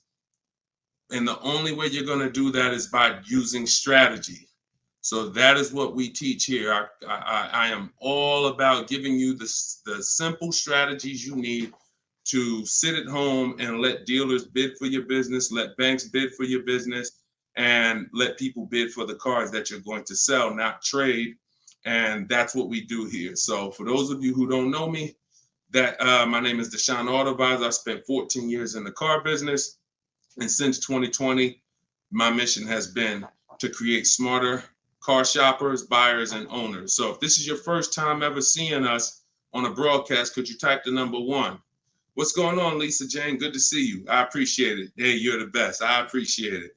Listen, you keep using what I'm teaching, you're the best. I just love people who are committed to their money, because the wolves, the 80% of car salespeople who you deal with every day, and you don't know how to find the best car salespeople to deal with, those people are committed to their money. One thing about the wolves and the sharks is they are committed to making their 15, 20, 25, 30 grand a month, and they do not care who gets in the way. When you walk in, you're a casualty of war if you don't know what you're doing. So that's what we do here. So you guys can start typing your questions. I do have my man Dolan in the back moderating. He's going to bring your questions into the show. And if you're watching and you see the banners, that means this is a rebroadcast. But if you don't see the banners, we're live. And right now we're live. This is our Wednesday, 7 p.m. live stream. Okay, so once we get a couple questions, my man Dolan will bring the first one in. We'll get the show on the road. But the simple housekeeping, for those of you who don't know, I am the author of the new digital book, Cars from Home. We're rated 4.94 on Goodreads.com. Thank you to everyone who's reviewed the book and used it. I want you to email me your deals when you pick up your cars. See, what I want from you guys is to be excited about the deal. Right now, most of you are ashamed of your deals. So that's just a fact, because you wouldn't email. And I'm not in the business of telling people they got bad deals. But once you start using what I'm teaching you and you start getting bids and shopping the easy way, you'll love to share your car deals. You'll be sharing your car deals with anybody willing to listen. And that's what I want. Okay, so As part of our welcome launch, you can get your copy of Cars from Home, 7 Steps to Saving Time, Money, and Avoiding Dealerships. It's 75% off in my TikTok bio for 30 minutes, in my Instagram bio for 30 minutes, or if you're on YouTube or Facebook, you can click the comments we have pinned for you and you can get your copy for 75% off. You won't pay the normal $97. You'll get it for $24. So Dolan, if you could, matter of fact, I'll throw the banner up. Dolan, you could throw the first question up and let's get the show on the road. Okay, this one's from TikTok. Miss SPM Clark, how are you? Is it a good time or season to buy a vehicle? That's a great question. Is it a good time? And whenever you hear a question that you like, that y'all running the likes up on TikTok already. Shout out to everybody tapping the screen, running those likes up. I appreciate you all. That's a great question. Is this a good time or season to buy a vehicle? There's no bad time. I'm going to tell you why. What you're depending on is to be positioned to find a dealer who really wants to move a vehicle. Now, 80% of dealers are overpriced. I'm going to continue to say that. Now, the reason I know that is because since 2021, I've worked with 1,600 people in my coaching program and probably another 5,000, 6,000 that have my book already. I know the data. When we're looking at offers, 80% are overpriced. So you need to know that 80% of the dealers that you're dealing with, 80% of the dealers in this country, if you're driving down the highway, 80% of the dealers are overpriced. They don't all have the same prices. I know you may have been taught that, oh, every dealer is the same. They're all different. They're all competing against each other. So you now use that to your advantage. Marketing tells you when does the marketing tell you is the best time to buy a car? We got a good number of people on here already. Make sure you stay by your keyboards because if this is your first time on the show, you'll see we ask questions and then I need you guys typing fast so that we can keep the dialogue going fast. When does the marketing tell you the best time to buy a car is? Okay. Brighten up my light while y'all do that. Hold on. I'll be looking at your answers. Okay. New year. Yep. New cars. Okay. When cars come out. Okay. End of the year after September. Okay. End of the year. I see you, Jamie, on Instagram. Okay. So that's the busiest week of the year. You go into any car dealership, it's a zoo. Now imagine that. I want you to put yourself in the car dealer's shoes. If you knew that you had customers trained so well that by that last week of the year, the place was going to be a carnival. And that's the end of the month is like that too. Holiday, President's Day is like that too. But here's what I want you to think about, because that's just a myth. There's no better deals. So there's some people that are buying cars during the holidays overpaying for them. Because here's the thing, you got a line of people behind you. If you're at home shopping, that's different. But if you're in the dealership, think about it. You got a line of people behind you, 10 people. So when the salesman's talking to you, it's like, I don't even have a lot of time, right? Salesman doesn't have a lot of time to talk to you. Listen, Bernard, listen, man, I'm making you a good offer. You see the place is packed, man. You know, I would take it if I was you, but you know, we really don't have the time. You know, if you wanna think about it, you're more than welcome. There's no guarantee the car is gonna be here when you come back. Psychology working all against you. I told you, if you've been on the stream before, you know the name, that you winning is not the important part in a car dealership. It's making you think you're winning. So when you want to be in a car, this is when you want to be shopping 3 months before you need to have a car. And I'm going to tell you why. If the place is a carnival, there's no reason to give cars away. There's no reason. Why do I want to do a big sale? Why do I want to discount the cars if the place is packed? There's 3 customers for every car that I have. It's a marketing game. Now, the opposite is true. You got to think about this. On the 3rd of the month, when the place is empty, 10th of the month, dealers looking at I remember we used to look at our numbers, right? Because everyone makes you think dealers only think about their numbers at the end of the month. Go at the end of the month when dealers want to hit their numbers. Don't you think dealers want to hit their numbers on the 10th? Don't you think if we have to sell 250 new cars and we look on the 10th of the month and we're like, oh, we only got 70 cars sold. We're not pacing good. We look like we're gonna fall. We only got 50 cars sold. Oh, this is a horrible month. Anybody who sends in an internet inquiry they're like, oh, look, we're behind. There's not this magic thing where it's like every month at the end of the month, the last 3 days, dealers are pushing to hit their numbers. Some dealers hit their numbers 5 days before the month is up, 3 days before the month is up, which means you come in at the end, we already hit the numbers. But again, it's a game of psychology. So what I'm teaching you is to understand, I was in that game for 14 years. I was very good at playing the game.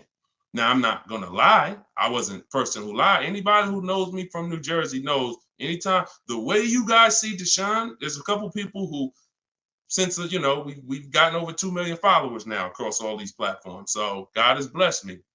But there are people who know me. They dealt with me. And when they see my videos, what they say is, the same way he is in the videos is the same way he was in the dealership. Nothing changed. Some people are like, oh, I'm online now, I'm teaching. And then it's like, they got a bunch of people out there that's like, no, that's not, he changed when he went online. The same way I was in a dealership teaching people about numbers, about leasing, don't buy your lease, all of this stuff that I'm teaching in the stream is the same way. So the game of psychology is what you have to stop falling for. Stop looking at marketing, and now you have to look at what does make sense. That's being in the market 3 months before you need a car.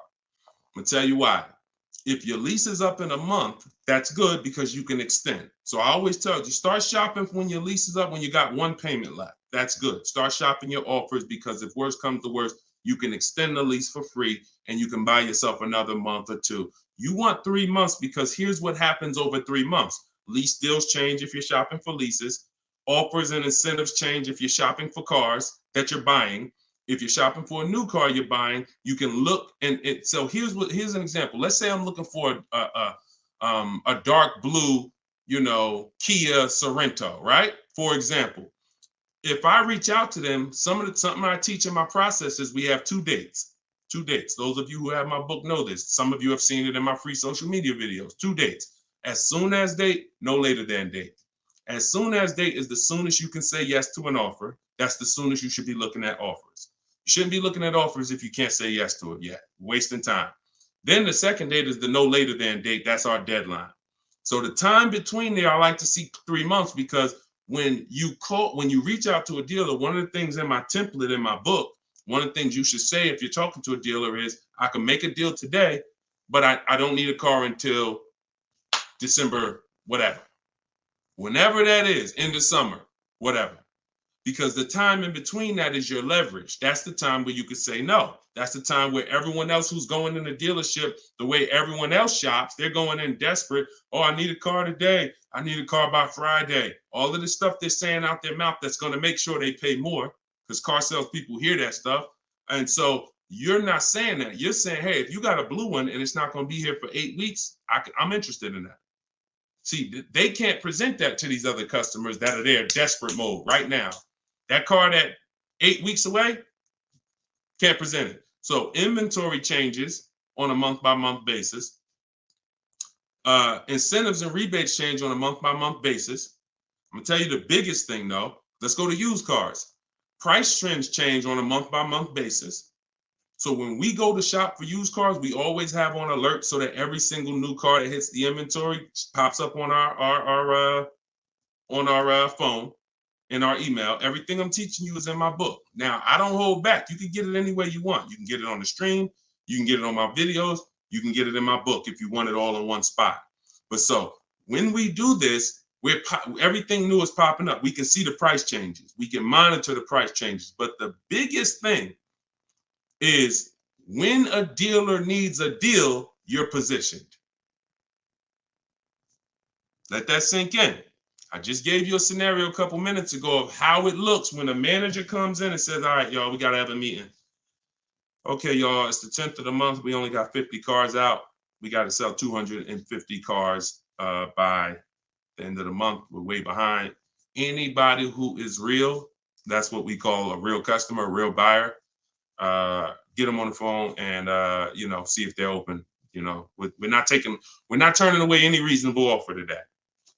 Now, for those who are desperate, need a car today, need a car this week, those people been going. They're never going to get these phone calls, very rarely, because they're moving so fast. You position. You in their email. Tom knows Sparta is been emailing me. He told me he doesn't, or she, I can't tell if it's, I can't tell by your name, whether you're a man or woman, but let me see. Sparta, hey, I know I couldn't get to your offer before. You still open? Yeah, thank you. What you got? Position. So you can't do that when you're desperate and when you're shopping. Now, if you're in an emergency, understood. You totaled your car, you need a car in 2 weeks, understood. We got plenty of people who get in, use my stuff, they get their car in 2 days, they get their car in. That's why my biggest thing is teaching you the strategies you need to get below market deals in 48 hours. But the benefits of having time can't be measured.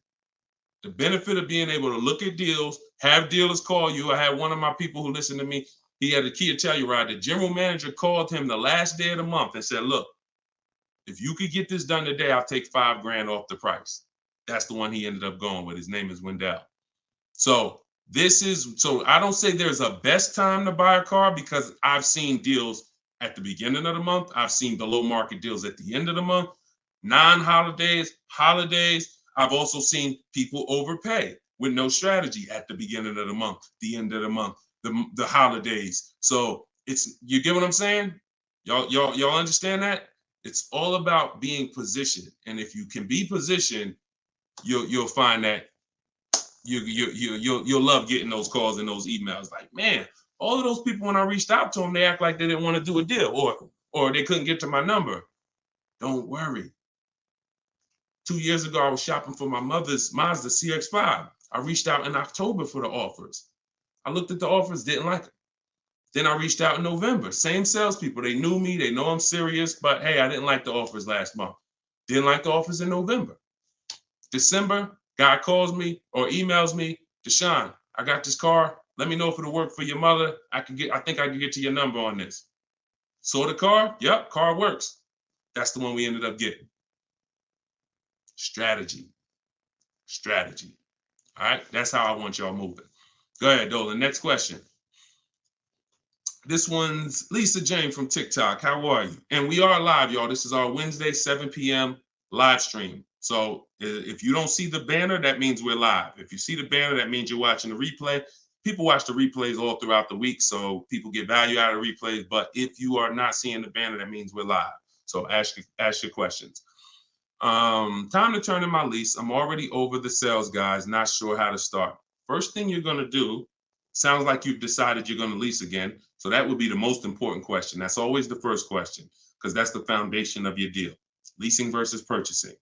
I always say, if you've been on a show before, you can't get a great deal if you purchase, but you should have leased.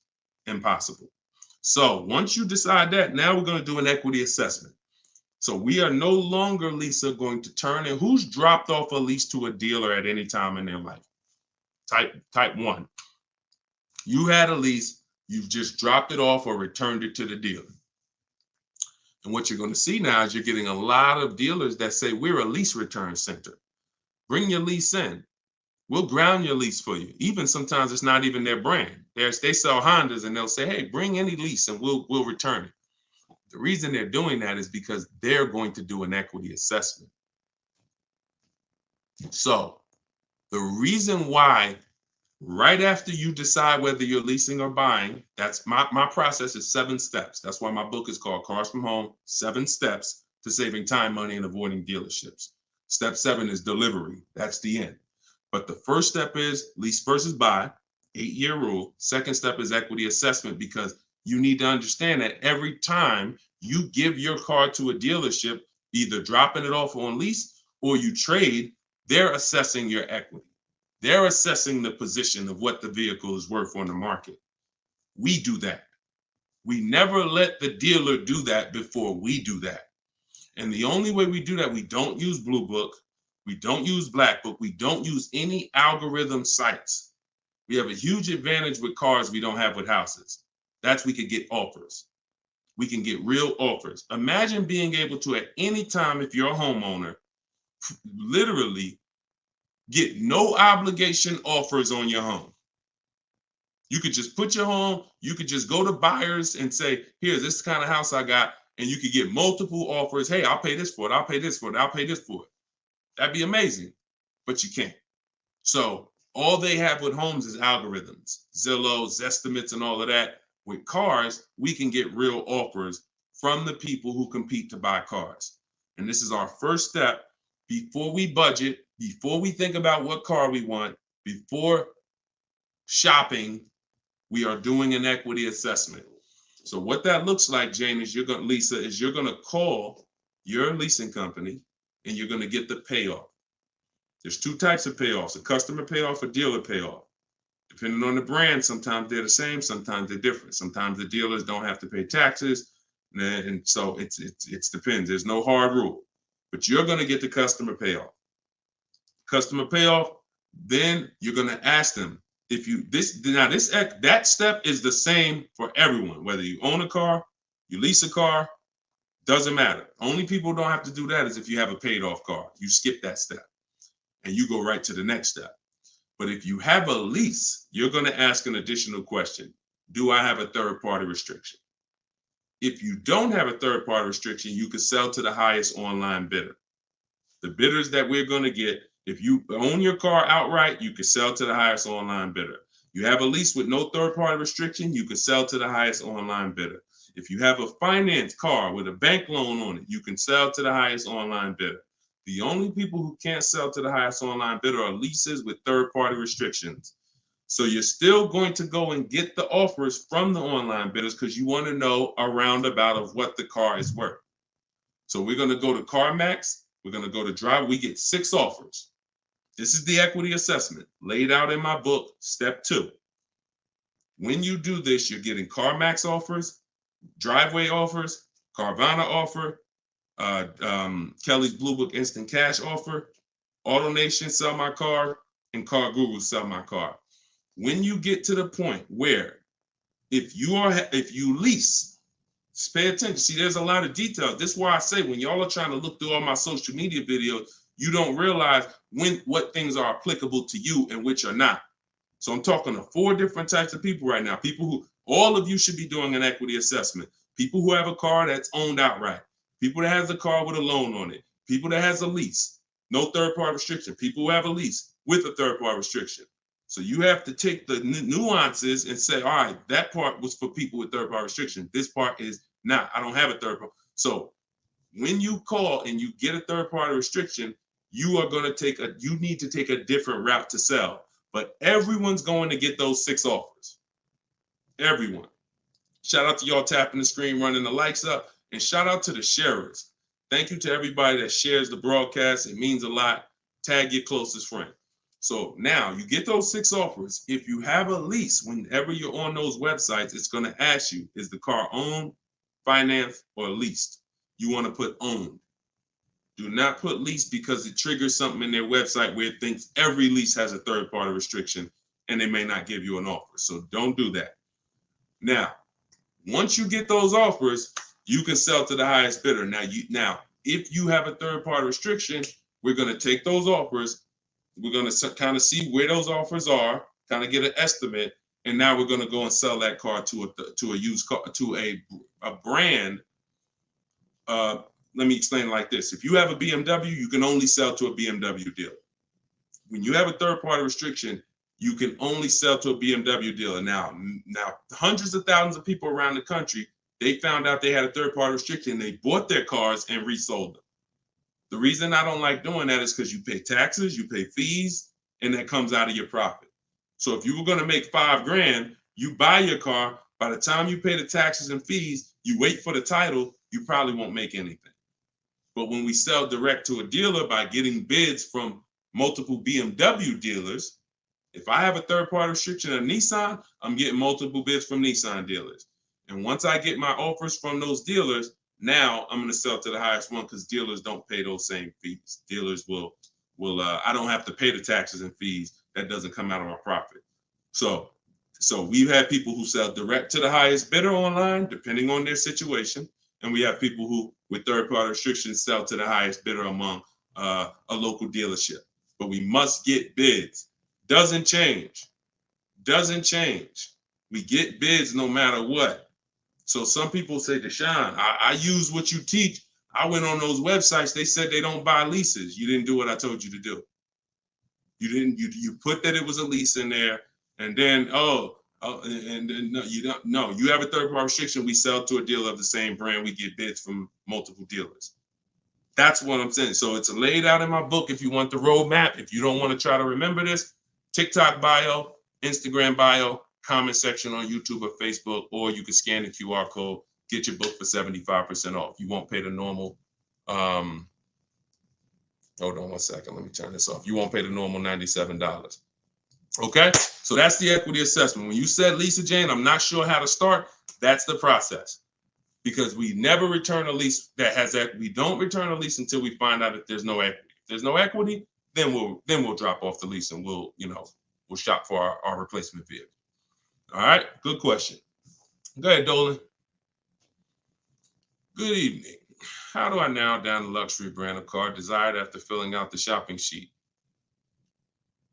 I'm looking at cars. Once you fill out the sheet and you're looking at, you're talking about you're in the step 4 shopping. Val, you're trying to decide what you want. Hold on, let me be clear. If you're in the phase where you're trying to decide what we want, we see in step 4 we have a whole process, a whole step that's called shopping, not buying. See, you need to clearly separate those two things. See, what happens when you mix shopping and buying, you go in to look at cars. If you're looking for a new car or a lease, you go in, you're test driving cars, and then you sit down, you start talking numbers. You mix the two. Shopping is deciding what you want. That's going in test driving. That's taking the kids, making sure they have enough leg room. That's doing everything to make sure. Test driving, 15, 20-minute nice test drive. All right, comparing the features, going to drive the Honda. Then I'm gonna drive the Kia. Then I'm gonna go drive everything I'm interested in. I'm not talking numbers with anybody. That is shopping. Once you have decided what you want, now we're coming home and all the purchasing is done from here. All the bidding is done right from where you're right. Like, this is where I get my cars at, right here. I sit right in front of my computer, and in 60 minutes of work, I'm gonna have bids coming in 48 hours. I'll know what the below market values are. So if you're just talking about the shopping phase, I'm on YouTube. If I'm looking for like a 3-row SUV, I'm typing in 3-row SUV. And then I'm looking at the competitors, because we're not giving enough. Look, car manufacturers do a horrible job of marketing. Horrible. There's 40-something companies that make cars that spend millions of dollars to try to get you to come see them at least. And so that's the reason why you notice when you have a car, they're reaching out to you before the car's paid off, before the lease is up, because they know once you get to the end, you're more likely to shop. That's why they try to keep you, we were reaching out to people with Mercedes 6 months before their lease was up. 9 months. Hey, Mr. Jones, if I could get you out early, would you consider it now? Hey, good news, Mr. Jones. Hey, I might be able to get you into a new Mercedes and keep your payment right around where you are, right around where you're at now. Is that something that sounds good? Okay, when can you come in? All right, not till this weekend, but you're going to have to lower the payment. This payment kind of high. Listen, Mr. Jones, look, we have several options. You're a loyal customer. You've been with Mercedes for a long time. Anytime you come, listen, I promise you, me and my manager will work hard to make sure you get a number that works for you. But the first thing we want to do is pick a car. We got a lot of nice new models. Want you to see them. Blah, blah, blah. You got to understand, if we're pulling you out of the car early, we're trying to prevent you from shopping the market, because every couple of years, there's new product, new technology, new features. You want to see this stuff. You want to see these cars. And so that's when I'm telling you is you're about to spend 50 grand, 30 grand, 70 grand. Take the time and treat it like if you were going into the mall to spend that kind of money. If you were walking into the mall to spend that kind of money, how would you want to be treated? Would you ever rush yourself? Would you want anyone rushing you to make a decision when you're about to make a $70,000 decision? A lot of you are not test driving enough cars. Now, with a used car, you can't test drive it until right before you buy it. So because every used car drives different. But for those of you leasing and getting new cars, purchasing them, you should be test driving everything that's in the category of a car you want. Everything. Test driving and then narrowing it down. This is how people end up getting a car, and in 3 months they're like, hey, I don't really like the car. It's not as comfortable as I thought. You didn't test drive it. You did a short, quick test drive. So don't rob yourself of the shopping experience. We don't. That's why I have a whole step that is only devoted to shopping. And then what you do, Val, is you put it into Google and you type in the year and you type in initial quality. That's going to tell you on that first page what the ratings say. Listen, don't ask your neighbor what they think of the new car. They might love it, but there's 10,000 other people in the country that have that same car. You need to know what is the data saying about that. 10% of those people might be dealing with electrical issues. That's going to show in that initial quality scan on Google. Then you look and you Google reliability. So initial quality's first 90 days, reliability's first 3 years. Everyone who's leasing needs to be typing those two things in.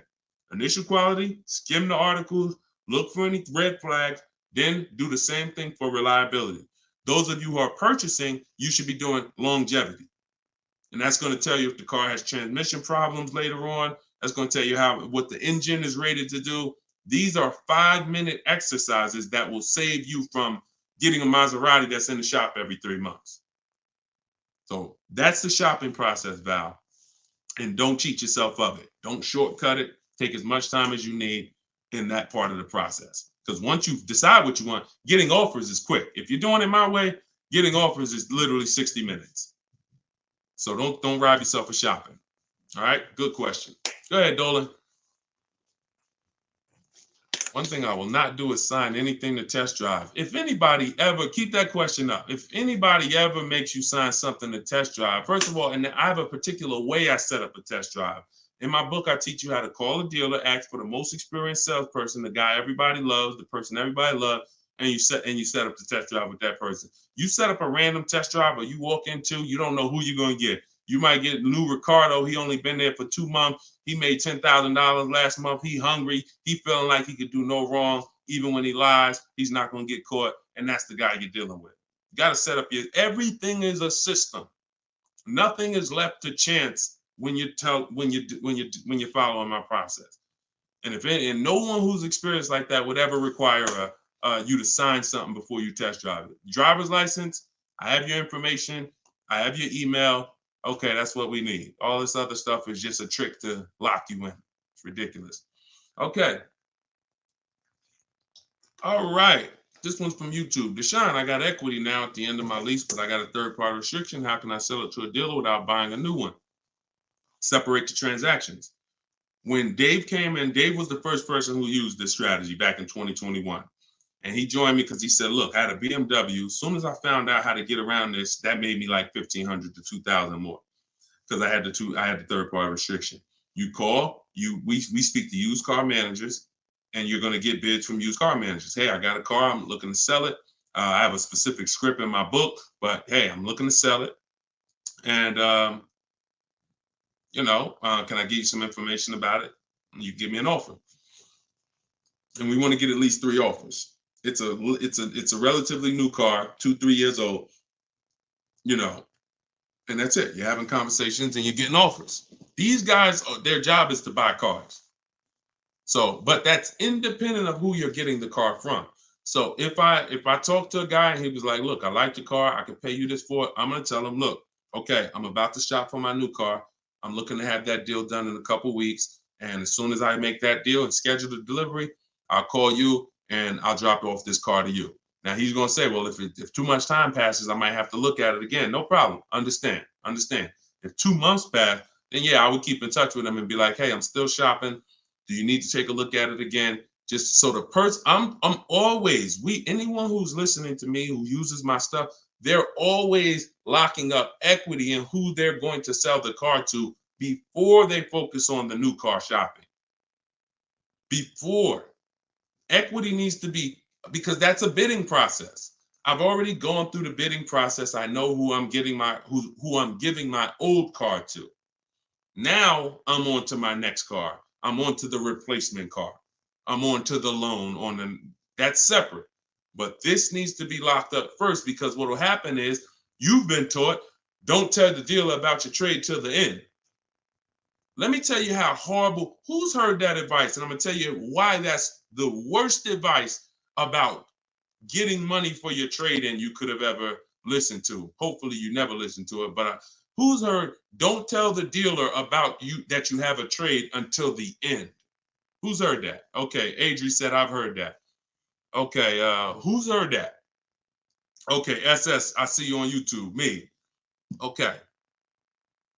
This is a widespread thing. If you go on any of the negotiators' websites or whatever, or you see social media videos, they'll tell you, I'm gonna tell you why that's horrible. Because they're teaching you to shop a way where you are gonna negotiate your way to a deal. You're not sitting at home bidding. And then, so you're spending this time, and now you get the dealer to a price that you're comfortable with. All right, I like this price. Now they're telling you spring the trade on them. So what happens when the dealer doesn't give you what you think the trade is worth? What happens? Because if a dealer gave you a great price on and you don't know that because you don't have enough offers, I'm gonna continue to emphasize that. You don't know you have a great price unless you have 4 or 5 other offers to compare them to. I have a great price from you. But so now dealer says, look, I know you think your car's worth 18, but I can only pay 16. That it's max is 16. Now you're like, all right, well, listen, I'm out. Okay. Who lost there? SS, I know you walk away. I know. You lost. You just sat there and negotiated hours only to get up and walk away with no car. See, I don't know about you guys, but I'm really interested in the people who your money's just as important as your time. Time is just as important as your money. No one's going to waste my time. And I want you to have strategies where no one can waste your time. Because while you're sitting there for 2 hours and getting up to walk away, the salesman's like, okay, listen, they don't know their car's not worth 16, but whatever. Somebody else is going to buy this car. So you're going to go and do that same thing again with some other dealer. 2 hours, 2 hours, 2 hours. And I think that I guess they just know that you're comfortable spending a whole lot of time car shopping. But you don't do that. The only time you're ever going to reveal that you have a car that you might bring to the transaction is when you know you already have offers. So I don't mind once a dealer wins the bid saying, well, look, I do have this old car. I already agreed to sell it to this dealer from Kelly's Blue Book Instant Cash Offer. But if you could match it or beat it, I'll give you the car. That's different. Because you're not going to stop my deal. When you do it like that, no one stops your deal. No, you know what? Hey, that dealer that's paying you that's a good offer. All right, no problem. I'm going to buy the car from you because you won the bid, and then I'm going to sell the car to them. And if by chance they say, you know what, that is a car I could, my used car manager says he can match that. Great, here you go. But this getting up and walking away, driving to a dealership only to find out I got to the dealership, they told me they had $4,000 in fees made up that they put. I just got up and walked away. You wasted 2 hours of your life that you can't get back, and you still need the car shop. So what you're going to find using what I teach, you'll never waste your time. You'll never waste your time. My time's just as important, man. I got 2 kids. I got a lovely wife. I want to spend time with them and people I love. not in car dealerships walking out. That's just me.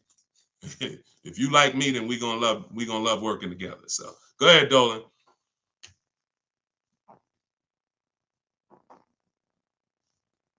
All right. Why is the dealership telling me I have to pay a down payment on a lease? You're only talking to one dealer. That's it. 80% dealer. See, listen, lazy shopping. And listen, I don't know you, Jamaica. I don't know how familiar you are with my stuff. 80% of dealers are overpriced. 80% of dealers are gonna lie. You're only dealing with one dealer. That's what you're gonna get. You're at the mercy of one dealer. But I'm gonna tell you something. You never gonna get stuff like this. Total $690 a month, $54,000 BMW, sitting at home getting bids. Look, absolutely thrilled to share. I graduated. She joined my program back in 2020. Now, just so you know, I have a video program and coaching. It's the same. It's based on the book. It's 7 steps videos, 7 steps, 7 steps in the book. So, you know, for those of you who want to know about this other program, you go to my bio, you can attend my masterclass, and you can attend my free masterclass. But this is what happens when you bid. Look, when you get bids. This is my first time leasing a brand new car. Got a 2023 BMW. This was last year. Awesome lease incentive, 75 off, plus you got $1,000 off. Look, Greg, 527. Look, monthly payment, 527. You don't see down payments here. Look, Danielle, $550 a month with first payment down. That's it. Included maintenance, gap insurance, all the fees. Look, we could do this all day long. This was Bonita in the middle of the pandemic. Middle of the pandemic, while people were paying $5 grand and 10 grand over sticker for Telluride. Look, I got my got my dream vehicle, 2023 Kia Telluride. Got that in December 2022. Bids, 600 down, 600 a month. That was a 1.25 lease. I remember when she got it. And I always show that because people were out there, oh, there's no deal. People have been saying that for years. People have been saying that to me for years. Deshone, there's no deals out here. Somebody probably wrote that in the comments. I'm sure that's one of the questions. Sean, it seems like it's no deals out here. And listen, no strategy, no deals. Strategy, great deals. So one of the things we're never going to do is listen to what one dealer says.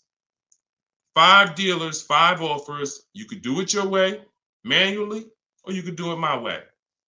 It's up to you. But you get 5 offers because 4 are overpriced. That's the numbers. Okay? And that's how you guarantee when you drive off with a car that you paid the lowest price in the market. You can't guarantee you paid the lowest price in the market when you only got one price. You can't guarantee when you only got 2 prices. Now, somebody who in my book, I teach something called the 25-to-5 strategy. This is for new cars and leases. We connect with 25 dealers online using my templates. You copy and paste. I got all my stuff in there. You just fill in what you want. And then we reach out to, and then out of those 25 dealers, we're shopping all their inventory. So we got a good shot of, out of 25, we got a good shot of 10 of those dealers having a car we'd be interested in. And our goal is to get 5 offers. That's it, all by email. So you can do it your way. You can call, you can do however you want, but we know this because we shop better than anyone else in this world. So when we're looking at all these offers and when we can say confidently 80% of are overpriced, we can talk to someone who's only getting 1 or 2 or 3 offers and tell them there's no way you're going to get great below market deals shopping that way. It's just not going to happen. So I wish I could tell you you could mix your way. The only thing I can say about mixing your way is if you don't want to use my strategies to get the 5 offers. You want to get 5 offers some other way, God bless you. But you get 5 offers if you want below market deals. And if you're looking at super popular vehicles, Charles got a Palisade. Look, he got 10 offers. I reached out to 35 Hyundai dealers, got 10 quotes back. Offers range from 1.3 to 1.23 to 1.66. He ended up with a 1.23 lease on a Hyundai Palisade. $48,000 vehicle, $597 a month. So that's why the dealer you're dealing with is telling you you need a down payment because that's who they are. They're an 80% dealer. They're an 80% dealer. All right? That's just what it is. Strategy. Go ahead, Dolan.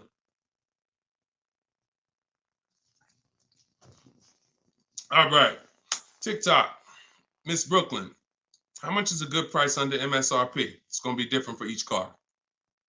It's going to be different for each car. There's no way for you to know this. No way for you to know this. Look, Eddie got a Toyota. He got $2,086 under MSRP. You don't know what the bottom is without offers. Your way of shopping the old way, you're just feeling for the bottom. No way. And I'm showing you all of this so you know. Look, Kimberly got $20,000 off of Maserati a little while ago. $86,000, you see it right here, $86,000 MSRP. Their selling price to her was $66,261. Had she got excited thinking, I'm just going to make up a number. I'm just going to, if I could save $7,000 off this Maserati, that'd be great. We don't pick what the bottom is. We get enough offers and it reveals what the bottom is. You get a bunch of offers on a Toyota Camry, the lowest offer, $2,000 under MSRP. Now, Kimberly, Maserati, that car, 20 grand off. Look, Sean, $20,000 off his F-150 Lightning XLT. Look, MSRP 73, dealer discount 4,900, 15,500. Now, just so y'all know, the 80% dealers are not even going to tell you there's a $15,500 rebate. So don't think he was just looking at a bunch of offers and everyone had a $15,000 rebate. Some people tell you, okay, there's $7,500 in rebates. Some people tell you it's $2,000 in rebates. If you're sitting in front of them, what do they have to tell you that for if you don't have, you're not going to shop. The statistics show, unfortunately, average people are going to shop 2 dealers. That's statistics. That's something that we're trained on. 2 dealers. So if you're going to shop 2 dealers and you're going to shop like the average person, why the heck am I going to tell you there's a $15,000 rebate on this vehicle when you're sitting in front of me and we just negotiate? That's what you're going to get. So it's no way for you to predict where the bottom is. Look, it's no way. Look, this is Tiffany. Tiffany sent me this the other day. She used my book. She got a $44,000 CX90 Mazda 2024, $6,530 off. Look, you see it up at the top. Believe we got a good deal from what we learned from the rest of the book. This is a bid. Now, I'm going to tell you, I don't care how big the discount is. If it's from one dealer, that's not enough. Because again, the discount could look amazing. Wow, 7 grand off, 10 grand off, 15 grand off. Until you get the 5 offers minimum, what if the max was 20 off? What if the max was 25 off? I told you, I sold a Maybach when I was working for Mercedes-Benz. It had a $20,000 rebate. If a person was getting bids for the Maybach, they would have saw that they could probably save 30, 40 grand off a Maybach at that time when they were running a $20,000 rebate. But if they came in and the dealer said, all right, look, I'll give you 15 grand off. If they thought, okay, that sounds good. So you don't get to pick where the bottom is. No one does. And if you try that, you're going to lose every time. And you're going to lose by not getting to the bottom and by wondering.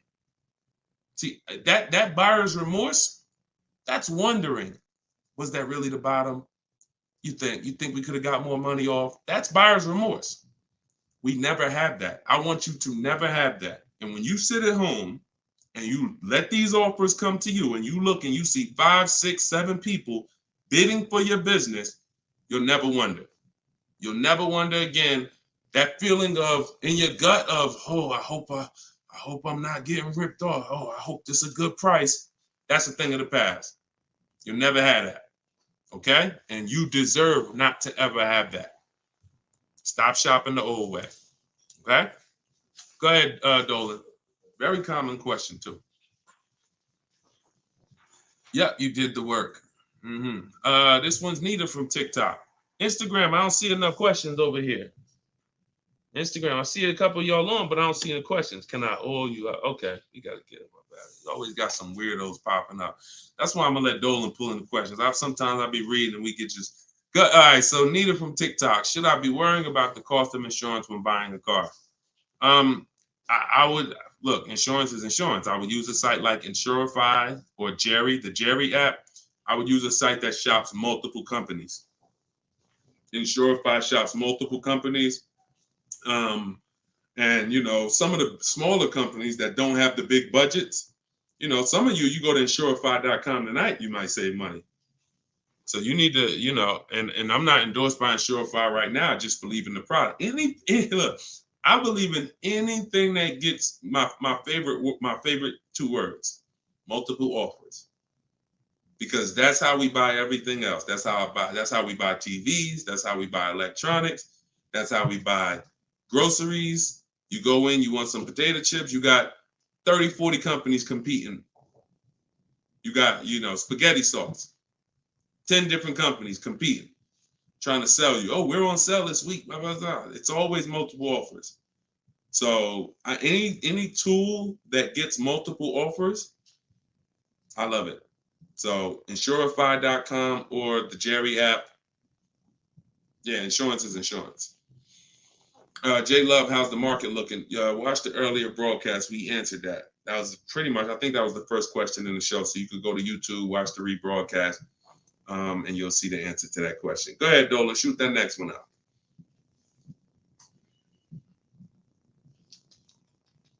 Okay, what is a third-party offers? What is a third-party restriction? Third-party restriction is a restriction in your lease contract that says you cannot sell direct to a used car buyer other than a dealership of the same brand. So we get bids from Carvana, CarMax, Driveway, Kelly's Blue Book Instant Cash Offer, Car Gurus, and AutoNation. 3 of those offers are from local dealers. 3 of those offers are from online car buyers. And they cut a check same day. Simple process. They compete. Third-party restriction means you can't sell direct to them. You would have to buy the car and resell it. We don't do that. We sell to a dealer of the same brand. We get bids from a dealer of the same brand. So that's what a third-party restriction is, and that's how we handle those. All right. Go ahead, Dolan. Everything I'm teaching for those who just came on is in my new digital book. It's called Car Shopping. Well, it used to be called Car Shopping for people that hate car shopping. Now it's just Cars from Home. 7 steps to saving time, money, and avoiding dealerships. So for those of you who want the same results that you're seeing from all these people, if you want those below market deals to be your below market deals, and you get the roadmap, you get the guide, it's a step-by-step blueprint. First step is, because many of you don't know the 7 steps. Those of you who have the book, you know it. First step is the most important question. How many years are you keeping the car? That's the 8-year rule. That's going to help you decide whether you need to buy or shop for a great lease deal. Second step is the equity assessment. Third step is deal structure, and it's deal-focused budgeting. We don't just budget. Budgeting is whatever it is, I'll just budget and I'll see what I could afford. No, we budget for a deal. You need to know what a deal. When I'm budgeting for a lease, I'm budgeting to see if the lease is great, this is what it should cost. If I'm budgeting for a purchase, I'm budgeting, this is how much a great deal should be. I'm coming up with my max offers way before I ever go look at cars. So that's day 3. That's step 3, deal structure. Step 4 is shopping, not buying. Step 5 is multiple offers. That's when we're in the market. Step 6 is paperwork and protection. Step 7 is delivery. 7-step process.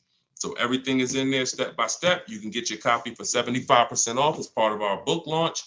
It's in my TikTok bio, in my Instagram bio, or if you're on Facebook or YouTube, it's in the comment section, or you can scan the QR code on the screen. If you're watching us on TV, you can scan that QR code with your camera to get your copy. Be in your inbox in 5 minutes. Okay, this is Wes from Facebook. How do you feel about vehicles that are well over MSRP? Don't. See, I mean, if you guys can't see that you need help, because the language you're using is really desperate language.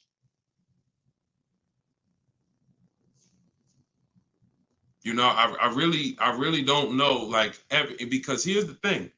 You're walking into dealers because that's all you know to do, and you're saying that stuff. Vehicle I'm interested in selling almost 20 grand over MSRP. I remember when the new Broncos came out a couple years ago during the pandemic, and people were paying 10 grand, 20 grand over MSRP for them. And when our first person got a Bronco with no markups, everyone who paid 10, 20 grand, 5 grand, 2 grand over at that time, money's out the window dealing with 80% dealers. And then you go in and you say this stuff that just works against you. Oh man, yo, you go into another dealer. Hey, what's this? Oh, y'all got, how much y'all asking for this? Well, we're asking 10,000 over sticker. Oh, okay, that's better than the other deal. This other deal I was in, they was asking 20 grand over sticker. Negotiating against yourself. How you gonna turn around and ask me for money off when you just said that the price, because I'm 10 grand over, I'm good. Oh man, you only 5 grand over stickers. Man, you all right, this is good because the other one was 20 grand over sticker. Okay, so don't ask me nothing about my 5 at all. You interested? Because yeah, let's talk. What's the payment like doing this? All right, come on, have a seat here. This is you going out with the cleaver in your head. I don't know how else to tell you. Like, sometimes I'm nice. I'm a nice guy. I wouldn't be doing this if I wasn't a nice guy. This is what God put me here to do. But I'm telling you, you're a sheep to slaughter. If you don't learn this strategy, you are a sheep to slaughter, and every single time you buy cars, you're overspending by that. You go out right here.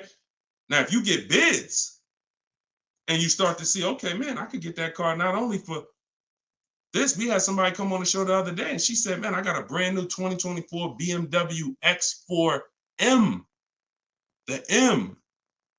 And she said, I got the bids. I got 4 grand off and another 3,000 for my military. I saved 7 grand. Bids sitting at home. Some people going in the BMW dealers paying 5 grand over sticker for the brand new, newly designed 2024 M. So, any way I could get it, I'll break down the numbers and let you see. That sound like this guy and these people he's showing getting way different results than I'm getting. And sometimes I'm gonna just be straight up with you. You $24. I don't know. So go ahead. I don't know, because that's it. All I could do is just follow the show and listen to what we're talking about so you can understand. Go ahead. Go ahead, Dola. You can't make people. It's crazy. Like, literally, you cannot make people. Like, I could sit on here, talk to them blue in the face, talk about the money, show the people. You can't make you. I can't make y'all. So only the minority of people who are like, yo, you know what? This dude, I've been public for 3 years. If what I was teaching wasn't working, if I was scamming, if people were getting my stuff, we wouldn't be 5-star reviews. We wouldn't have 2 million followers. It would have came out a long time ago. I've been doing free master classes for 3 years. This would have been out by now. So understand, I'm fighting for your money. I'm fighting to protect your money. And I never had a book for $24. The least expensive way to work with me before my book came out was $397. I'm gonna let that sink in. The least expensive way to work with me prior to my book coming out was $397. And people didn't bat an eye. Some of you been in my master classes. You've been in my free master classes. You know, oh man, I can't work personally with Deshone. I can't get his step-by-step strategies until I invest in his program. All those people that y'all seeing been investing in my program since the pandemic. I never had something for $24 that you could get everything I teach. It took me everything because I priced the book at $97. I said, it's not fair. It's not fair that I'm going to help you save thousands and thousands of dollars and I'm charging the same price for daggone books that are talking about wizards and fairies. That's not fair. But, I got to be obedient. God told me do this, I'm going to do it. I don't know how long I'm going to do it. But for now, You can get your book you can get your book for 75% off in my TikTok bio, in my Instagram bio, in the comment section. YouTube and Facebook. TikTok, is it better to get a car loan from a credit union? No, we use a process. Everything we do is bids. So if you're new to this, we use a process called the bank bidding war, where it's 3 rounds. So before we look for a car, if I'm looking at a Honda, first thing I'm going to do is see, does the Honda I'm looking for have any special interest rates? 0%, 0.99%, 1.99%. That's going to eliminate my needing to shop for any bank loans, because a special subvented interest rate is like a finance rebate. They're giving you rebates in the form of financing. So no one can compete with that. So once I do round 1, if there's no special interest rates, now we start getting our bids for the car. Or if I'm looking for a used car, we start, shopping the marketplaces, narrowing it down to the ones that are going to be the best value. And then once we see who wins the bid, we find our car, we lock up that car, and then we go and we start round 2 of the bank bidding war, which is going to be our credit union, our banks, online lenders, going online and letting everyone access our credit with a hard pull. Because if you do this right, this weighs on your credit just like one hard inquiry. So if one hard inquiry drops your score 10 points, you could have 20 hard inquiries in this 48-hour period, and it's going to drop at the same 10 points. So we do that, and whoever gets the best rate, whoever makes us the best offer from round 2, then we call the dealership and we give them an opportunity to beat it, and that's round 3. The dealers have 7, 10, 15 banks. Any of their banks can beat it. That's the bank bidding war. Everything we do is a bid. There's no price assurance shopping the old way. Not only are you overpaying, even if you get a good deal, you're going to question it because you don't have enough offers to compare it to. Once you have enough offers, I had 10 banks compete for my business. I know I got the best rate. We need to know. That's the name of the game. Price assurance, guarantees. These are words that you haven't had in your car buying experience. I'm guaranteeing. If I ask any of these people here that I showed you, Tiffany with the Mazda earlier, Sean with the $20,000 off his F-150, Charles with his Palisade lease. If I asked any of these people, if you said, hey, look, are you willing to bet me $500 that there was no better offer in the market that you could have got, they'll all take the bet. I'll take the bet. But if I asked you, and I took listen, what's the last car you bought? Okay, are you willing to bet $500 that there wasn't any lower offer in the market for that same car? Would you take the bet?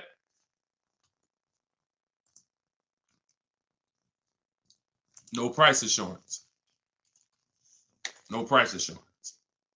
Price assurance only comes through multiple bids, multiple offers. All right. All right, y'all. I think we're going to wrap. Thank you, Nita. I'm glad you enjoyed that. We've been on for about an hour. This is our 7 p.m. show. You may see the rebroadcast. Well, we'll see the rebroadcast. You can invite your friends to the rebroadcast. We play them throughout the day on all our channels.